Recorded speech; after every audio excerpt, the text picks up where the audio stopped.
नमस्कार, news point लेकर हाजिर हूं मैं राजीव। दोस्तों, चुनाव दर चुनाव जीतने की अपनी भूख को मिटाते हुए, जी हां, चुनाव दर चुनाव जीतने की अपनी भूख को मिटाते हुए आज बीजेपी ने एक और जीत दर्ज कर ली है। पश्चिम बंगाल के फलता में फिर से चुनाव हुए, आपको पता है, जिसमें बीजेपी उम्मीदवार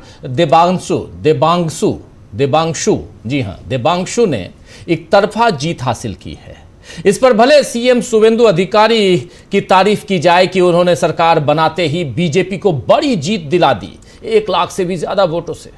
लेकिन जिस तरह के चुनाव बंगाल में हुए हैं, उसके बाद ऐसे नतीजों पर कोई आश्चर्य भी नहीं होता। आपको बता दूं कि 29 अप्रैल को फलता में जो चुनाव हुआ उसे बीजेपी की शिकायत के बाद रद्द कर दिया गया था और फिर से चुनाव कराने का फैसला चुनाव आयोग ने लिया था। और इस बीच टीएमसी का गढ़ माने जाने वाली इस सीट पर, फलता सीट पर, टीएमसी उम्मीदवार जहांगीर खान ने कह दिया कि वो चुनाव नहीं लड़ेंगे। वो भी कब? तो चुनाव से ठीक 3 दिन पहले। और उसके ठीक 1 दिन पहले वहां शुवेंदु अधिकारी जब चुनाव प्रचार के लिए गए थे तो उन्होंने धमकाया था कि इसके बाद, इस चुनाव के बाद देख लूंगा मैं जहांगीर को। खैर, साफ समझ में आता है कि कैसे दबाव में, यानी प्रेशर में और डराने धमकाने की राजनीति यहां हो रही है और उसी में यह चुनाव कराया गया। बहरहाल, अब बीजेपी के पास 293 में से 208 सीटें हो गई हैं। कल को अगर 290 भी हो जाए तो आश्चर्य मत कीजिएगा। हो सकता है कि 290 सीटें हो जाए, वहां पे टोटल 2-3 सीटें विपक्षी दलों को मिले, बाकी रह जाए उनके पास।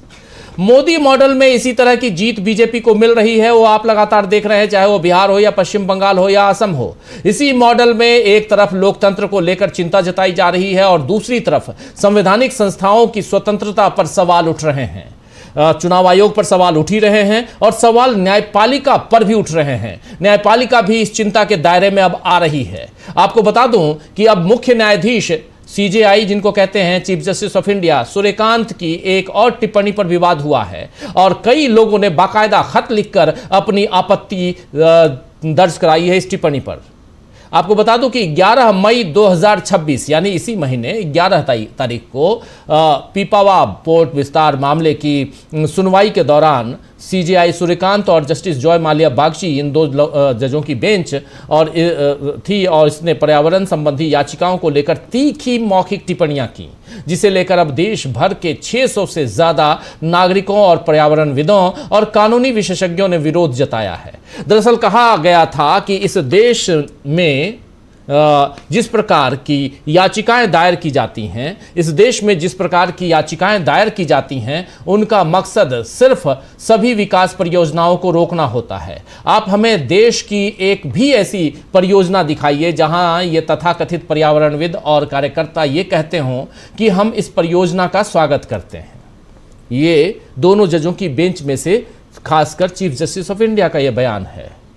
इस टिप्पणी पर कई अलग अलग समूहों ने खत लिखकर अपना विरोध जताया है। वकीलों के एक समूह ने मंगलवार को सीजेआई को लिखे खुले खत में कहा है कि हम इस पत्र को इसलिए लिख रहे हैं क्योंकि यह केवल एक याचिका के परिणाम को लेकर नहीं है, यह एक व्यापक न्यायिक बदलाव का मुद्दा है। अगर इसी टिप्पणी को मान लिया जाए तो पर्यावरण कार्यकर्ताओं को और पर्यावरण संबंधित मुकदमों को संवैधानिक शासन का हिस्सा मानने की जगह केवल विकास विरोधी माना जाएगा। वकीलों ने सीजेआई से टिप्पणी वापस लेने या फिर पर्यावरण संबंधी कानून को फिर से स्पष्ट करने का आग्रह किया है।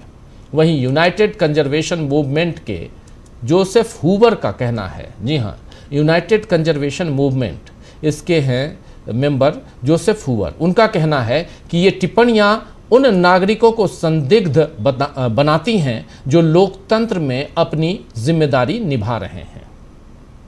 बहुत इंपॉर्टेंट बात यहां कह रहे हैं। और इधर वरिष्ठ पर्यावरणविद प्रफुल्ल सामंतरा, जी हां, प्रफुल्ल सामंतरा, इन्होंने कहा है, याद दिलाया है कि पर्यावरण की रक्षा करना संविधान के अनुच्छेद 51A और G के तहत हर नागरिक का मौलिक कर्तव्य है। और पत्र में यह भी स्पष्ट किया गया है कि यह धारणा गलत है कि पर्यावरण संबंधी मुकदमे विकास को ठप कर देते हैं। आंकड़ों के मुताबिक नेशनल ग्रीन ट्रिब्यूनल में चुनौती दी गई मंजूरियों में से 80% मामलों को ट्रिब्यूनल ने बरकरार रखा है। साथ ही सुप्रीम कोर्ट में आने वाले कुल मामलों में पर्यावरणीय जनहित याचिकाओं के आंकड़े बहुत कम हैं। ये बात यहाँ कही जा रही है पर्यावरणविद, वरिष्ठ पर्यावरणविद के तरफ से। आपको बता दूं कि पिछले साल दिसंबर में सीजेआई सूर्यकांत ने रोहिंग्या अवैध प्रवास पर सुनवाई के दौरान मौखिक टिप्पणी की थी कि क्या अवैध रूप से घुसे हुए लोगों को यानी घुसपैठियों को रेड कारपेट बिछाकर उनका स्वागत किया जाना चाहिए। इस पर भी विवाद खड़ा हुआ था। यानी साफ साफ रोहिंग्याओं को, जिस पर अभी कोई कुछ तय नहीं हुआ था, कह दिया गया कि ये घुसपैठिए हैं और ये बयान था सूर्यकांत साहब का। तब 44 पूर्व न्यायाधीशों ने इस बयान की आलोचना की थी। शायद आपको याद होगा, ये 2 दिसंबर 2025 की बात है। अभी हाल ही में कॉकरोच और परजीवी वाली टिप्पणी सीजेआई ने की थी, जो लोगों को नागवार गुजरी, खासकर युवाओं को। फिर उन्होंने इस पर स्पष्टीकरण दिया, सफाई दी सीजेआई ने, सूर्यकांत ने, कि उनका मकसद ये नहीं था। हालांकि इसके बाद कॉकरोच जनता पार्टी नाम से एक डिजिटल आंदोलन ही खड़ा हो गया है। इस पर भी बीजेपी संदेह के घेरे में है। अभी सीजेपी के सभी सोशल मीडिया अकाउंट और वेबसाइट बंद कर दी गई हैं। इस बारे में पार्टी के संस्थापक अभिजीत दिपके ने जानकारी दी है और जानकारी में दिपके कह रहे हैं कि सीजेपी का इंस्टाग्राम अकाउंट एक्सेस नहीं कर पा रहे हैं, वेबसाइट भी ओपन नहीं हो रही है, जबकि उस पर 10 लाख लोगों ने रजिस्ट्रेशन कराया था। भारत सरकार कॉकरोच से इतनी डरी हुई क्यों है? यह तानाशाही रवैया भारत के युवाओं की आंखें खोल रहा है। सोशल मीडिया अकाउंट को हैक करके रोक लगा सकते हैं, लेकिन आंदोलन को हैक नहीं कर सकते। तो अब सरकार के खिलाफ गुस्सा जाहिर हो ही रहा है। चुनाव आयोग जैसी संस्थाओं, ईडी, सीबीआई, इन सब पर भी लोग सवाल उठाने लगे हैं और न्यायपालिका के प्रति भी अब देखिए असंतोष जो है वो बढ़ रहा है। कोई भी असंतोष है तो वो खुलकर इस पर अपनी बात कर रहे हैं। ये हम लोग देख रहे हैं, लगातार देख रहे हैं जो कुछ हो रहा है। इसलिए ये यहाँ इंपॉर्टेंट हो जाता है कि आखिर इस देश में चल क्या रहा है, हो क्या रहा है। ऐसे में राहुल गांधी ने जो कल कहा है कि अगले 1 साल में सियासी बदलाव होने वाला है, वो बात सच लग रही है और नजर आ रहा है कि उनकी शुरुआत भी हो चुकी है। यानी राहुल गांधी ने जो कहा है उसकी शुरुआत हो चुकी है। अभी नीट पेपर लीक पर ही जैसे युवा सड़कों पर उतरे हैं, वो सरकार की आंखें खोलने के लिए काफी है, लेकिन सरकार जानबूझकर अनदेखी कर रही है। राहुल गांधी ने आज फिर लिखा है कि जब लाखों युवा सड़क पर हों, 22 लाख बच्चों का भविष्य दांव पर हो और पीएम चुप हो, तो सरकार जवाब देने नहीं बल्कि बचने में लगी है। जब तक धर्मेंद्र प्रधान का इस्तीफा नहीं होता और नीट जैसे पेपर लीक रोकने के लिए फुल प्रूफ सिस्टम नहीं बनता, हम रुकेंगे नहीं। ये बात यहां राहुल गांधी लिख रहे हैं। दरअसल हिंदू मुसलमान की राजनीति कर बीजेपी ने सत्ता तो हासिल कर ली, लेकिन अब उसकी कमियां लोगों को दिख रही हैं। इधर राहुल गांधी के तेवर भी बदल गए हैं। राहुल गांधी ने कल ही एक बैठक में, वो बैठक थी अल्पसंख्यक विभाग की, उस बैठक में कहा है कि अब अल्पसंख्यक की जगह सीधे मुसलमान, बौद्ध, सिख आदि कहा जाए, यानी जो है वही बोला जाए। पहचान को लेकर यह साफ नजरिया भी राजनीति में बदलाव ला सकता है। और इन सब के बीच कांग्रेस का जो यूथ विंग है, चाहे वो युवा कांग्रेस हो, युवक कांग्रेस, या वो एनएसयूआई हो, इन लोगों ने अब इस कॉकरोच मूवमेंट को आगे बढ़ाने की ठान ली है। शायद आज कांग्रेस ने, आईवाईसी ने यूथ रैप, वो भी कॉकरोच रैप लॉन्च किया है। ज़रा उसको ले आइए स्क्रीन पर। हम रैप नहीं सुना सकते तो कम से कम विजुअल तो दिखा ही सकते हैं। और ये देखिए, ये विजुअल आप देख सकते हैं, ये यूथ कांग्रेस की तरफ से है और टी शर्ट में ये राहुल गांधी दिखाई दे रहे हैं। बाकी युवाओं का है, हो सकता है सिंबॉलिक रूप से राहुल गांधी को दिखाया गया हो या युवाओं को दिखाया गया हो। आईवाईसी यानी इंडियन यूथ कांग्रेस की तरफ से इस रैप को आप सुन सकते हैं हमारे चैनल पे भी, आप सोशल मीडिया पे भी, कहीं भी। लेकिन ये सब कुछ एक कॉकरोच, बात ये नहीं कि कॉकरोच जनता पार्टी कौन है, क्या करने जा रही है, लेकिन उससे पहले ये कॉकरोच शब्द जो न्यायपालिका से आया है, उस न्यायपालिका पर सीधा यहाँ कहें तो साफ साफ अपना विरोध प्रदर्शन है। ये विरोध प्रदर्शन युवाओं की तरफ से है। चारों तरफ अभी देश के कोने कोने से ये आवाज़ निकल के आ रही है कि हम भी कॉकरोच हैं। और ये बात इसलिए आ रही है क्योंकि युवा नाराज़ हैं। अब वो नाराज़गी जो है वो साफ दिखाई दे रही है। और इससे कैसे बचेगी मोदी सरकार? तो दोस्तों आज चर्चा करेंगे कि क्या मोदी सरकार के हाथ से निकलती जा रही है बाजी मात्र कॉकरोच का मामला नहीं है, मामले में बहुत कुछ है। अभी न्यायपालिका के और खासकर सीजेआई की टिप्पणियां यानी चीफ जस्टिस ऑफ इंडिया की जो टिप्पणियां हैं, अलग अलग टिप्पणियां आप देखेंगे उससे साफ समझ में आएगा कि ये टिप्पणियां जो हैं वो कहीं ना कहीं नागवार गुजर रही हैं। चाहे वो पर्यावरण को लेकर हो, चाहे वो रोहिंग्याओं को लेकर हो, चाहे वो बेरोजगारों को लेकर, युवाओं को लेकर हो, जो जिसमें उन्होंने कॉकरोच कही बात और सफाई दी है। ऐसे तमाम टिप्पणियां जो हैं वो खटक रही हैं इस देश के नागरिकों को। और इन सब के बीच राहुल गांधी का एक बयान कि अगले 1 साल में गिर जाएगी या समाप्त हो जाएगी, चली जाएगी नरेंद्र मोदी की सरकार। और फिर इसके साथ साथ एक अंडरलाइन करना कि अल्पसंख्यक मतलब सिर्फ अल्पसंख्यक नहीं, अल्पसंख्यक का मतलब मुसलमान है, अल्पसंख्यक का मतलब बौद्ध है, अल्पसंख्यक का मतलब सिख है, अल्पसंख्यक का मतलब जैन है। वो तमाम धार्मिक सामाजिक पृष्ठभूमि के लोग जो अल्पसंख्यक हैं, संख्या जिनकी कम है, उन सब का अगर किसी के ऊपर अत्याचार होता है, अगर मुसलमान के ऊपर अत्याचार होता है तो मुसलमान कहिए न कि अल्पसंख्यक कहिए। ये बात भी राहुल गांधी ने क्लियर कह दी है। यानी यहां कहीं ना कहीं कांग्रेस पार्टी एक साफ अपनी छवि को सामने लाने की कोशिश कर रही है, वो डायरेक्शन बता रही है कि किस दिशा में हम जा सकते हैं, ये साफ दिखाई दे रहा है। चलिए चर्चा को आगे बढ़ाते हैं इसी सवाल के साथ कि क्या नरेंद्र मोदी के हाथ से, मोदी सरकार के हाथ से निकलती जा रही है बाजी। चलिए हमारे साथ कुछ वरिष्ठ साथी जुड़े हुए हैं, उनसे आपका परिचय करवाता हूं और आगे बढ़ते हैं। जरा स्क्रीन पर ले आइए तमाम साथियों को। इस वक्त हमारे साथ प्रोफेसर अखिल स्वामी जी हैं, प्रेम कुमार जी हैं, प्रफुल्ल कोलखियान जी हैं, हमारे साथ जयशंकर गुप्ता जी हैं और अमलिंदु उपाध्याय जी हैं। आप पांचों का स्वागत है, इस्तकबाल है, स्वागत इस्तकबाल। अब तमाम दोस्त साथी शुभचिंतक आप सबका भी, जो अब तक जुड़ चुके हैं उनका भी, जो जुड़ने वाले हैं उनका भी। आज रविवार का दिन है, थोड़ा बृहत आयाम में, एक बड़े आयाम में हम लोग आज चर्चा करते हैं हमेशा हर रविवार को, और थोड़ा और ओपन और थोड़ा विस्तार से समझने की कोशिश करते हैं कि देश में चल क्या रहा है। बहुत सारे मुद्दे आप देख रहे हैं, इन मुद्दों को आप तक हम रखने की कोशिश कर रहे थे। अब जरा ओपन करते हैं इस प्लेटफॉर्म को और प्रोफेसर अखिल स्वामी जी आपके पास ही आना चाहता हूं सबसे पहले और समझना चाहता हूं कि क्या लगता है आपको, इतने सारे अलग अलग चीफ जस्टिस ऑफ इंडिया का बयान, एक नहीं इसमें और भी हैं, लेकिन अभी मैं तो सिर्फ 3 लेकर आया एग्जाम्पल के रूप में। ओपन चिट्ठी आज लिखी, मतलब अलग वो चिट्ठियां घूम रही हैं सीजेआई के नाम से, और वो मायने कितना रखता है। फलता का चुनाव बहुत महत्वपूर्ण हो जाता है। हमारे साथी वहीं कलकत्ता से जुड़े हुए हैं, बताएंगे प्रफुल्ल जी कि उस चुनाव में आखिर हुआ क्या, आखिर क्यों जहांगीर ने ताला लगाकर वो निकल गए। जिस दिन मतदान हो रहा था उस दिन उनके दरवाजे पर ताला लटका हुआ था, आखिर क्यों, ये भी समझेंगे। और उसके साथ साथ बहुत कुछ है। राहुल गांधी का यह बयान अल्पसंख्यक को लेकर, और 1 साल में गिर जाएगी मोदी सरकार, चली जाएगी मोदी सरकार, इसके क्या मायने रखे जाए। और इन सब के बीच आप कॉकरोच को तो देख ही रहे हैं। स्वामी जी, वास्तविकता मैं ये समझ रहा हूं कि पिछले 24 घंटे के अंदर जो ये परिवर्तन आया है और ये राहुल गांधी ने जो स्टेटमेंट दिया है, इसको बहुत गंभीरता से समझने की आवश्यकता है। देखिए 24 घंटे पहले तक सारे सोशल मीडिया के अंदर डिस्कशन क्या हो रहा था, जो भारतीय जनता पार्टी चाह रही थी उस ट्रैप के अंदर अपोजिशन पार्टियां फंस रही थी, ऐसा मुझे लगता है। मेरा कैलकुलेशन सही होगा गलत होगा तो समय बताएगा।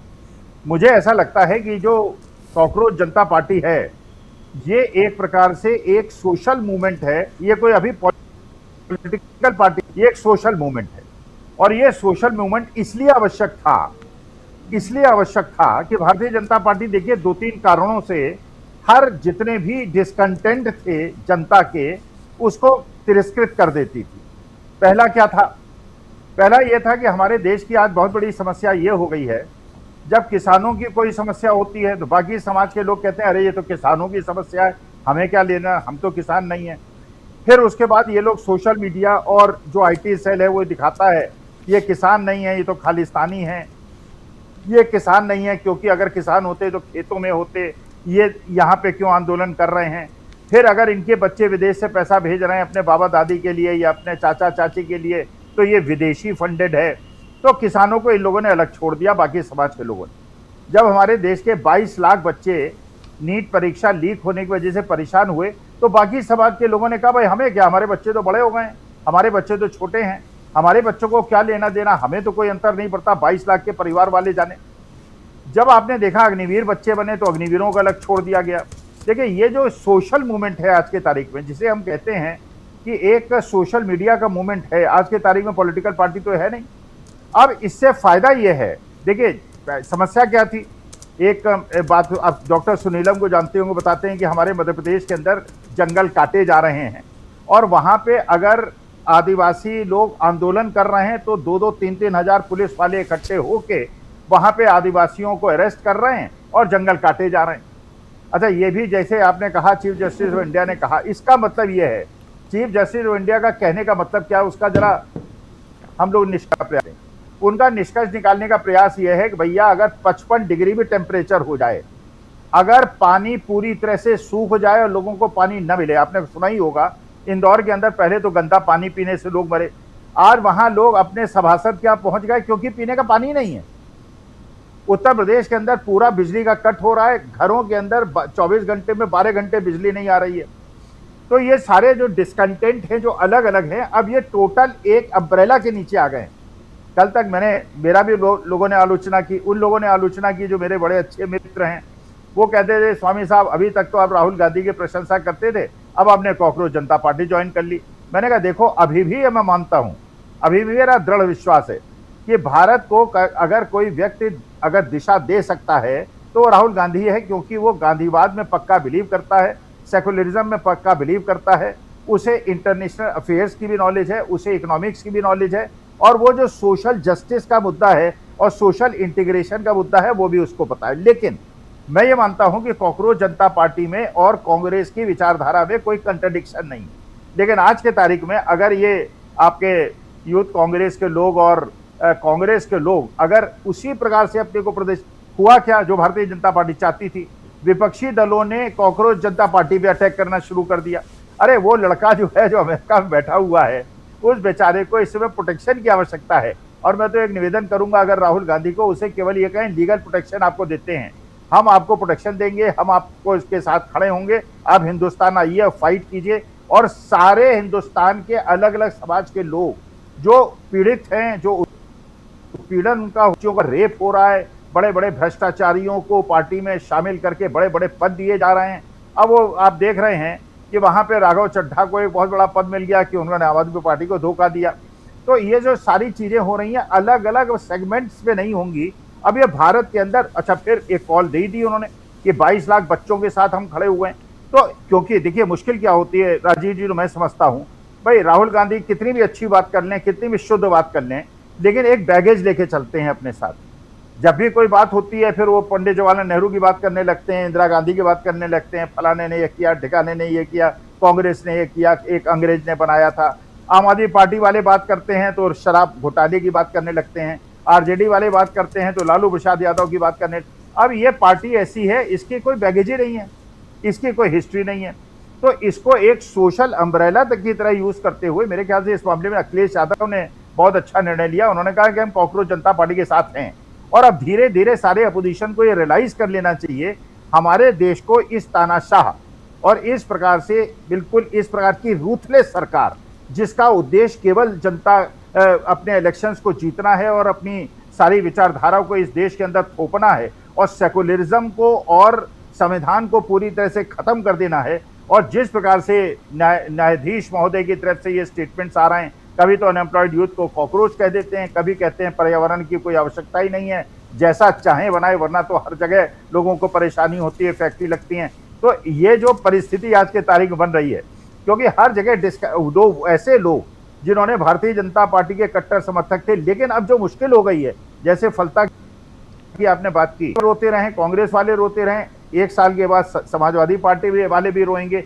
ये सबको पता है कि चुनाव बेईमानी से हो रहे हैं, ईमानदारी से नहीं हो रहे हैं। अब जहांगीर खान को अगर कह दिया गया होगा कि भैया तुम्हारी जीप पलट जाएगी, तुम्हारा एनकाउंटर कर देंगे, तुम्हारे हाथ में एक पिस्तौल थमा देंगे, मार देंगे, और उसके बाद कहेंगे कि ये भागने की कोशिश कर रहा था, पुलिस बल पे अटैक कर रहा था, तो भैया तो ये बताओ तुम इलेक्शन लड़के कुछ जीतना या हारना चाहोगे या मरना चाहोगे? वो कहेगा ठीक है साहब मैं इलेक्शन से हट जाता हूँ। तो देखिए सबके साथ होगा, या अखिलेश यादव के साथ भी होगा। तो मैं तो ये चाहता हूं कि अगर आप ये समझते हैं कि देश के अंदर संविधान और लोकतंत्र की आवश्यकता है, सबको एक अम्ब्रेला के अंदर आ जाना चाहिए, आपस में लड़ाई छोड़नी चाहिए, एकजुट होकर ये जो एक सोशल मूवमेंट खड़ा हुआ है, इस क्योंकि बाकी आप अन्ना हजारे से कंपैरिजन कर लें, जयप्रकाश नारायण से कंपैरिजन कर लें, उसका कंपैरिजन इससे है ही नहीं, क्योंकि वो जो दो आंदोलन हुए थे, वो आप ये बताइए, जो अन्ना हजारे का आंदोलन हुआ था वो कांग्रेस के खिलाफ था, डॉक्टर मनमोहन सिंह के खिलाफ था। जितने भी आरोप लगे थे एक भी सिद्ध नहीं हो पाए थे। आज के तारीख में 6 महीने के लिए आप सरकार को बदल के देख लीजिए, जितने भी कांड हुए हैं खुल के सामने आ जाएंगे, कितना ज्यादा भ्रष्टाचार हुआ है। अब एक और इंडस्ट्रीज की बात आ रही है, जिसको इंडस्ट्रीज को पहले जेल के अंदर रखा ईडी सीबीआई ने, फिर उसके बाद कंपनी उसकी राष्ट्रीय सेठ को दे दी गई, फिर निर्दोष होकर बाहर आ गए। इस तरह की कम से कम 100 कंपनियां हैं जिसको इस प्रकार से टेक ओवर करके राष्ट्रीय सेठ को दिया गया है। तो इस आंदोलन को मेरे ख्याल से अपोजिशन वालों को गुड सेंस शुड प्रिवेल, और राहुल गांधी ने जो अब स्टैंड लिया है 24 घंटे के बाद, एक ऐसी दिशा जिससे जनता जागृत हो गई है और एकीकृत रूप से जागृत हो गई है, इसको बल देने की आवश्यकता है, आपस में लड़ने की आवश्यकता नहीं। जी जी बिल्कुल। 2-3 तस्वीरें में हम लोग दिखा रहे थे अभी जब आप बोल रहे थे स्वामी जी, यूथ कांग्रेस और एनएसयूआई की तस्वीरें, और ख़ासकर कल हमने देखा, इससे पहले एक तस्वीर वाटर कैनन चलाते हुए नीट परीक्षा लीक पे, जो उसके बाद जो उन्होंने किया है कांग्रेस का और यूथ कांग्रेस के कार्यकर्ताओं ने जो प्रदर्शन किया, राजस्थान में प्रदर्शन, छत्तीसगढ़ में प्रदर्शन, हिमाचल प्रदेश में प्रदर्शन, उधर कर्नाटक में, आज गुवाहाटी में इस 45 डिग्री तापमान में लगातार जो छात्र हैं, युवा हैं, वो प्रदर्शन कर रहे हैं। और ये कांग्रेस पार्टी, उसके अलावा किसी पार्टी के किसी भी छात्र विंग को नहीं देख रहा हूँ कि कोई प्रदर्शन कर रहा है, और ये साफ दिखाई दे रहा है। और ये पिछले दिनों जब से नीट पेपर लीक मामला आया है सामने, उसके बाद से इसको किया जा रहा है। इस बीच ज़रूर माननीय न्यायाधीश सुप्रीम कोर्ट के चीफ जस्टिस सूर्यकांत साहब का बयान आया, जो नागवार गुजरा है, नेगेटिव बयान है और नागवार गुजरा है, और लोग और युवा इकट्ठा हो गए, मोबिलाइज हो गए, वो साफ दिखाई दे रहा है।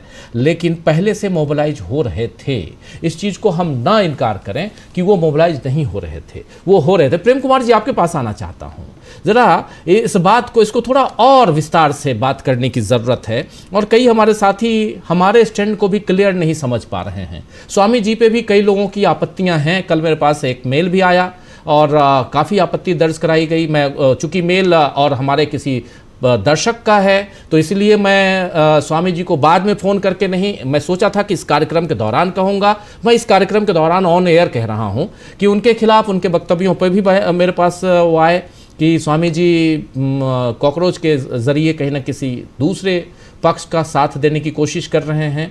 मैं क्लियर करना चाहता हूं कि हम लोग यहाँ किसी का पक्ष, किसी का साथ देने की बात नहीं है। जो दिखाई दे रहा है 2004 से लेकर 2026 तक के राहुल गांधी की सियासत को जरा समझिए। राहुल गांधी ओडिशा के मलकानगिरी, जो लोग जानते होंगे, जो नहीं जानते होंगे वो उनको बता दूं, मलकानगिरी में जाकर, ओडिशा आदिवासियों का प्रदेश है, मैक्सिमम आदिवासी हैं, छत्तीसगढ़, ओडिशा और झारखंड, आप जानते हैं। तीनों प्रदेशों को मैं बहुत अच्छी तरह से जानता हूं, बहुत घूमा हूं, इसलिए मैं बता रहा हूं। मलकानगिरी में जाकर वहां आदिवासियों के साथ काम करते हैं। भट्टा परसौल आप लोग जानते होंगे, वहां राहुल गांधी जितना काम करके आए और किस ढंग से वहां पहुंचे। मामला क्या था? मुआवजा का मामला था। आप लोगों को शायद पता होगा। और उसके अलावा भारत जोड़ो यात्रा, भारत जोड़ो न्याय यात्रा, और लगातार राहुल गांधी वो काम कर रहे हैं नीट के छात्र। और नीट को लेकर 2024 में भी राहुल गांधी ने कहा था, पेपर लीक का मामला उठाया था, फिर 2 साल बाद 2026 में भी उठाया। यूथ विंग को मजबूत करने की कोशिश की, एनएसयूआई को मजबूत करने के लिए कन्हैया कुमार को उसका चीफ बनाया, आप लोगों को पता होगा। ये सब कुछ है, मैं कोई तरफदारी नहीं कर रहा हूं, लेकिन एक पार्टी दिखाई दे रही है जो यूथ पे काम कर रही है। उसके अलावा कौन सी पार्टी है देश में जो युवाओं पे काम कर रही है? अगर कोई कर रही हो तो बता दीजिए, मुझे नहीं दिखाई देता। और कांग्रेस पार्टी को करना इसलिए चाहिए क्योंकि राष्ट्रीय पार्टी है, सीधी चुनौती दे रही है वो पार्टी भारतीय जनता पार्टी को। उसका नेता सीधा अकेला नेता प्रतिपक्ष यानी राहुल गांधी बात करता है, तो इसलिए ये यहां बात करनी पड़ेगी। और इन सब के बीच कॉकरोच नागवार गुजरा। मैं हमेशा इसी मंच से बार बार कह रहा हूं, एक वैक्यूम है, उस वैक्यूम को भरने के लिए अगर कोई भी आ जाए, लेकिन लोगों को लगता है कि चलो एक तो है ये सोशल मीडिया मूवमेंट, कोई पार्टी नहीं, भले नाम रख लिए कॉकरोच जनता पार्टी, लेकिन ये कोई पार्टी नहीं है, रजिस्टर्ड पार्टी नहीं, कुछ भी नहीं है। उसके तमाम वेबसाइट्स को, सोशल मीडिया हैंडल्स को विदहेल्ड कर दिया गया, उसको हैक कर दिया गया, जो भी हुआ हो। अभिजीत दिपके जिसको लीड कर रहे थे, अभिजीत दिपके के बारे में भी सबको पता है कि वो पहले आम आदमी पार्टी से जुड़े थे, उसका सोशल मीडिया हैंडल देखते थे, उसके बाद अलग हो गए, बोस्टन चले गए, पढ़ाई की, पर अभी 2 महीने पहले ही ग्रेजुएशन खत्म किया। ये सारी चीजें आप लोग जानते हैं, कुछ भी इसमें छिपा नहीं है। लेकिन यहां पर यह जानना जरूरी है कि कांग्रेस पार्टी क्या इस वैक्यूम को खाली छोड़ रखी है? क्या कांग्रेस पार्टी इस मंच से, मैं ये सवाल आप लोगों के बीच भी, और प्रेम कुमार जी इसी सवाल के साथ, क्या कांग्रेस पार्टी ने नीट को लेकर या युवाओं को लेकर, युवाओं की और अन्य परेशानियों को लेकर, या देश भर में और दूसरे मूवमेंट जो कांग्रेस चलाती रही, और खासकर राहुल गांधी की भारत जोड़ो यात्रा के बाद से, क्या उसमें कांग्रेस पार्टी दिखाई नहीं देती? और तीसरा, सबसे जो हम लोगों की, हमारी, आपकी और हम जैसे तमाम मीडिया कर्मियों की जिम्मेदारी बनती है कि सच को कम से कम सच तो दिखाएं, जो देश में हो रहा है उसको तो दिखाएं, बताएं। जब आप वो दिखाओगे ही नहीं, इस 45 डिग्री तापमान में जो बच्चे आज नीट पेपर के कारण सड़कों पे घूम रहे हैं, उनके बारे में आप नहीं दिखाओगे और दिखाओगे आप कुछ और, तो फिर कहां से लोग जानेंगे कि कांग्रेस पार्टी क्या कर रही है? प्रेम कुमार जी। जी, शुक्रिया राजीव जी। एक बात समझने की जरूरत है कि आज देश बोलने लगा है। देश की युवाओं में और उसके माध्यम से पूरे देश में एक आवाज बुलंद होने लगी है, और ये जो हो रहा है इसके पीछे राहुल गांधी की बहुत बड़ी और कड़ी मेहनत है और सतत मेहनत है। आप समझिए, जब राहुल गांधी लगातार सबूत लेकर आ रहे थे चुनाव चोरी का, तब भी ऐसा नहीं कि उनके साथ दूसरी पार्टियां आ गई, कोई आवाज बुलंद करने आ गया। वो अकेले ही लड़ रहे थे, अकेले ही बता रहे थे, और न तो अदालत ने कोई स्वतः संज्ञान ले लिया, न तो चुनाव आयोग ने कुछ संज्ञान लिया, बल्कि उल्टा हलफनामा देकर बताइए, 2 दिन में माफी मांगिए, वगैरह वगैरह भी चुनाव आयोग ने कहा था। लेकिन चुनाव आयोग ने आज तक क्या राहुल गांधी पर कोई केस दर्ज किया कि आपने हमारी छवि धूमिल कर दी, आपने कोई फैक्ट गलत बोला है, हम इसको सही कर देंगे? नहीं बोला, हिम्मत नहीं है। तो राहुल गांधी ने जो आवाज उठाई थी, आज सबके दिमाग में ये बातें हैं। और आपने जो उदाहरण दिया है कि वो प्रो पीपल पॉलिटिक्स लगातार करते रहे, चाहे भट्टा परसौल का मामला हो, चाहे आदिवासियों के बीच मलकानगिरी का मामला, मलकानगिरी का मामला हो, तो पूरे देश, इवन महाराष्ट्र में भी उन्होंने आवाज बुलंद की। वो जहां बहुत बड़ी जमीन अडानी को दी गई, झोपड़पट्टी हटाई गई, वो सारी बातें भी हैं, लेकिन उन्होंने एक आवाज उठाई। वो आवाज, कहते हैं ना कि कोई मेहनत और परिश्रम कभी व्यर्थ नहीं जाता। तो ये लग रहा था कि वो आवाज कोई सुन क्यों नहीं रहा है, कोई समझ क्यों नहीं रहा है, कोई रिएक्ट क्यों नहीं कर रहा है। लेकिन जो पोटेंशियल एनर्जी जो होती है ना, पटाखे में भी होती है, जब थोड़ी सी चिंगारी लग जाती है तो बडाम बोल करके फूटता है, इसीलिए कि उसमें पोटेंशियल एनर्जी जमा होती है। तो हिंदुस्तान में जो राहुल गांधी ने जो प्रयास किए, उसके कारण युवाओं में ये पोटेंशियल एनर्जी जमा हो रही थी, और आज वो विस्फोट बनकर उभरी है। लेकिन गांधी का देश है, गांधी के अंदाज में उभरी है। कॉकरोच बोलना गांधीवादी तरीका है, कोई आक्रामक तरीका नहीं है। कॉकरोच तो अदालत ने कहा, युवाओं ने खुद को कहा भी नहीं, युवाओं ने आगे बढ़ करके उसको स्वीकार कर लिया। मुझे बड़ा आश्चर्य होता है, वो बहुत राष्ट्रवादी कवि कहलाते हैं कुमार विश्वास, वो क्या कह रहे हैं ऐसे लोग? ये कह रहे हैं कि कॉकरोच अंधेरे में रहता है, वो हर अच्छी चीज को बर्बाद कर देता है, हमारे पास हिट भी है HIT, हम हर कॉकरोच से निपट लेंगे, उसको खत्म कर देंगे।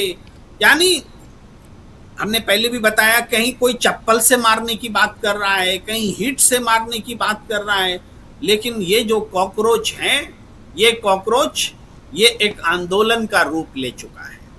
और जैसा कि अखिल स्वामी जी कह रहे थे, और मैं भी लगातार, चाहे आपके साथ बैठ करके, चाहे अपने चैनल में भी, मैंने लगातार ये बात कही कि ये जो मूवमेंट है ये कोई राजनीतिक दल है ही नहीं, ये तो नाम है कॉकरोच जनता पार्टी, लेकिन ये डिजिटल मूवमेंट है।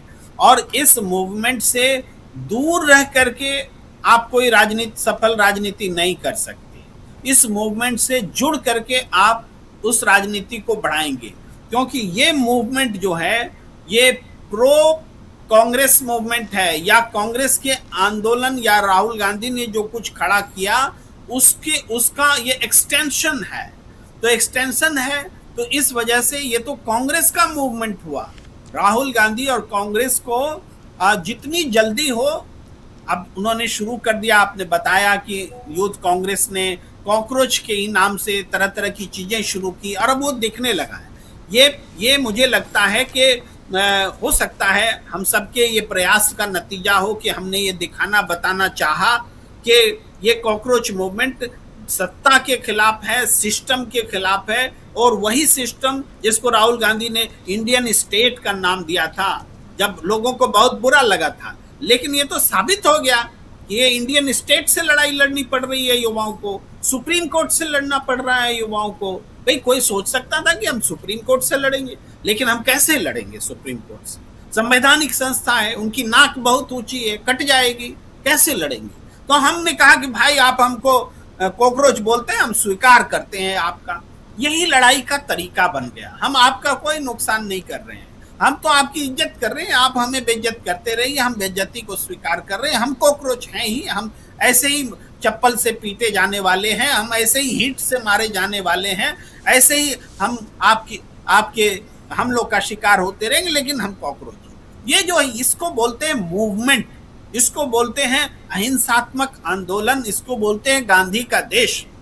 और ये गांधीवादी तरीका जो युवाओं ने अपनाया, मुझे तो बहुत सुखद आश्चर्य होता है कि हिंदुस्तान का युवा गांधी के आदर्शों को इतनी शिद्दत के साथ स्वीकार कर सकता है कि भाई वो जो इंस्टाग्राम है उस पर बैन एक तरह से वो हट गया, लोगों की पहुंच से दूर हो गया। बैन लगे कि क्या हो, टेक्निकली जो भी बोलिए, इंस्टाग्राम से युवाओं को काटा गया। आज फिर वो बहाल हुआ, और उसके बाद 2,20,00,000 लोग थे, हम तो अभी थोड़ी देर पहले 2,80,00,000 भी देख चुके।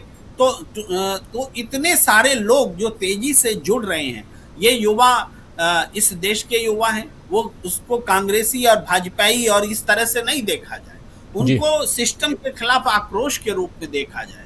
कोई जवाबदेही नहीं लेता है भाई। नीट पेपर जो बड़ा उदाहरण है, आत्महत्याएं हो रही हैं, बेंगलुरु हो, जयपुर हो, हर जगह भी। आज भी 2 शहरों से आत्महत्या की घटनाएं आई हैं, और ये आत्महत्याएं इस तरह से हो रही हैं जिनमें बच्चे का कोई कसूर ही नहीं है, माँ बाप का कोई कसूर ही नहीं है। तो इन आत्महत्याओं की जिम्मेदारी कौन लेगा? और हमारा जो नीट एग्जाम कराने वाला एनटीए है, संसदीय समिति के सामने जाकर क्या बोलता है? कहता है परीक्षा में चोरी हुई, पेपर लीक हुआ ही नहीं। आप बताइए, जिस पेपर लीक के कारण पूरे देश में गुस्सा है, जिस पेपर लीक को के कारण इस परीक्षा को रद्द किया गया, दोबारा इसको रीशेड्यूल किया गया, वो परीक्षा, उस पेपर लीक के बारे में एनटीए बोलता है पेपर लीक हुआ ही नहीं है, और हमारे एंड से तो बिल्कुल ही नहीं हुआ है। अरे तो किसके एंड से हुआ है? कुछ प्रश्न लीक हुए हैं, पेपर लीक नहीं हुआ है। ये तमाम तरह की बातें वो दलीलें दे रहे हैं, ये लोग तो मान ही नहीं रहे हैं। और पिछले दौर में भी जो एनटीए ने लीक किया, उसमें भी हमने पहले भी बात कर चुके हैं। जिस अफसर को सजा दी गई उसको पुरस्कृत करके गृह सचिव बना दिया गया। तो इस बार जनता अब इस चीज को कब तक बर्दाश्त करेगी? आप चुनाव भी चोरी कर लेते हैं, आप पेपर भी चुरा लेते हैं, बच्चों की सीट्स भर लेते हैं, पैसों में बेच देते हैं, सैकड़ों करोड़ का कारोबार कर लेते हैं, और भ्रष्टाचारियों का कुछ बिगड़ता ही नहीं है। तो ये इन सब चीजों के कारण कौन सा तरीका डेवलप किया जाए कि सरकार को जवाबदेह हम बना सकें, इसी का नाम है ये कॉकरोच आंदोलन। और ये आंदोलन, मैं रिपीट करते हुए बात को रोकता हूं कि ये आंदोलन राहुल गांधी के सतत प्रयासों का नतीजा है। जी, ये हिम्मत है, डरो मत के नारे को बुलंद करती हुई तस्वीर है, जहाँ पे लोग बोलने से डरते थे, वहाँ राहुल गांधी ने इतनी हिम्मत दिलाई कि डरो मत, वो है। और उस कारण आज लोग कम से कम इतनी हिम्मत के साथ, अगर सत्ता पक्ष के लोग, और अभी आप कुमार विश्वास का नाम ले रहे हैं, लगातार मैं देख रहा हूं बीजेपी की तरफ से जो बयानबाजियां, बीजेपी नेताओं की तरफ से जो बयानबाजियां हो रही हैं वो इनके खिलाफ हैं। अभी थोड़ी देर पहले ये खबर भी आई है कि एक याचिका इस कॉकरोच जनता पार्टी के खिलाफ लगा दी गई है सुप्रीम कोर्ट में। उससे डिमांड की गई है सुप्रीम कोर्ट से कि इसकी सीबीआई जांच करवाएं और पूरी तहकीकात करने की वहां पर डिमांड की गई है।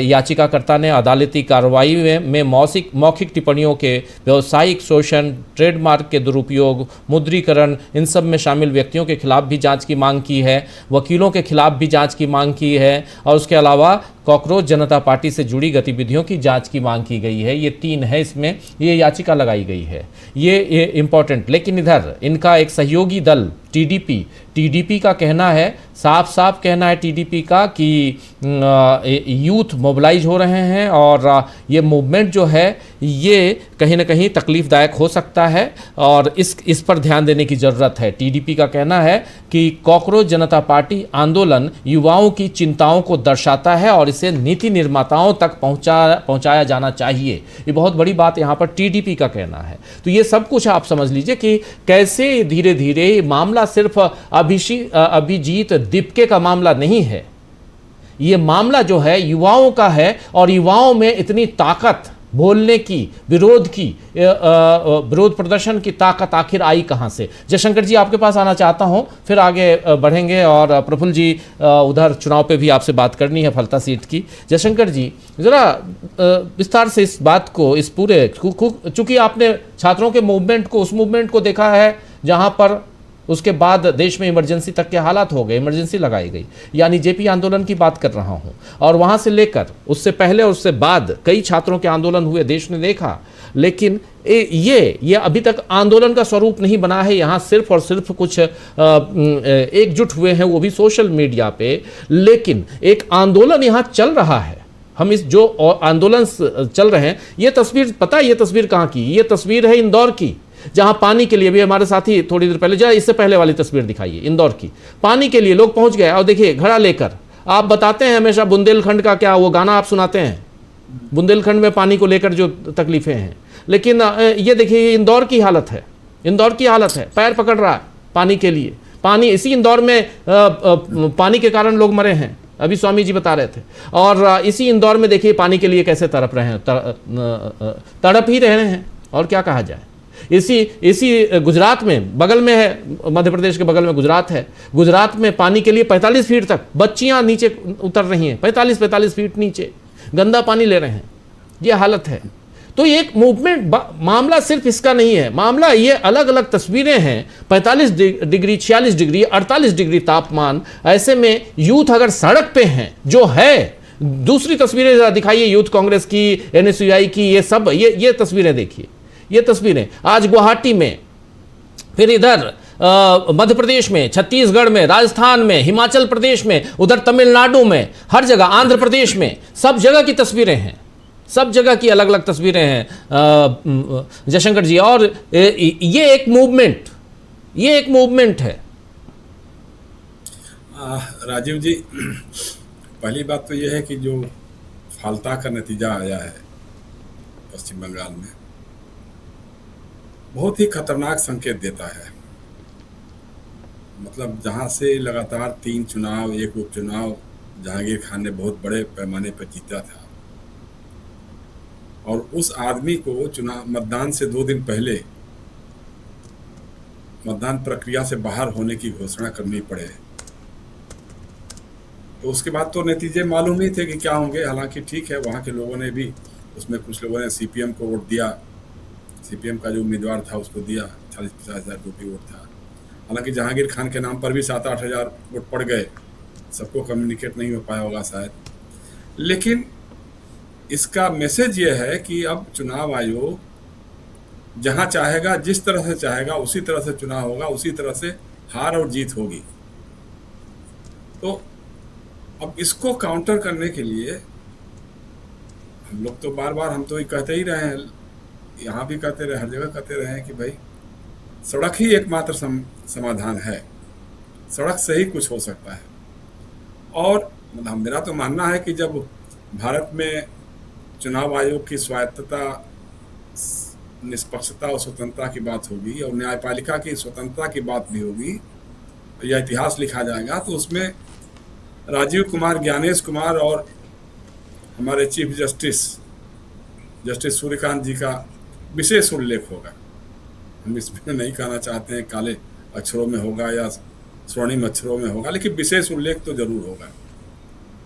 और जिस तरह से जस्टिस सूर्यकांत जी के हाल के जो कुछ बयान आए, मतलब हास्यास्पद भी लगता है लेकिन गंभीर ज़्यादा लगता है। साहब, जो आदमी कह रहा है, न्याय की कुर्सी पर बैठ करके कह रहा है कि साहब ठीक है, इस बार अगर 27 लाख लोग वोट नहीं दे पाए तो क्या हुआ, उनका नाम परमानेंटली तो डिलीट नहीं हुआ, तो अगली बार दे देंगे वोट।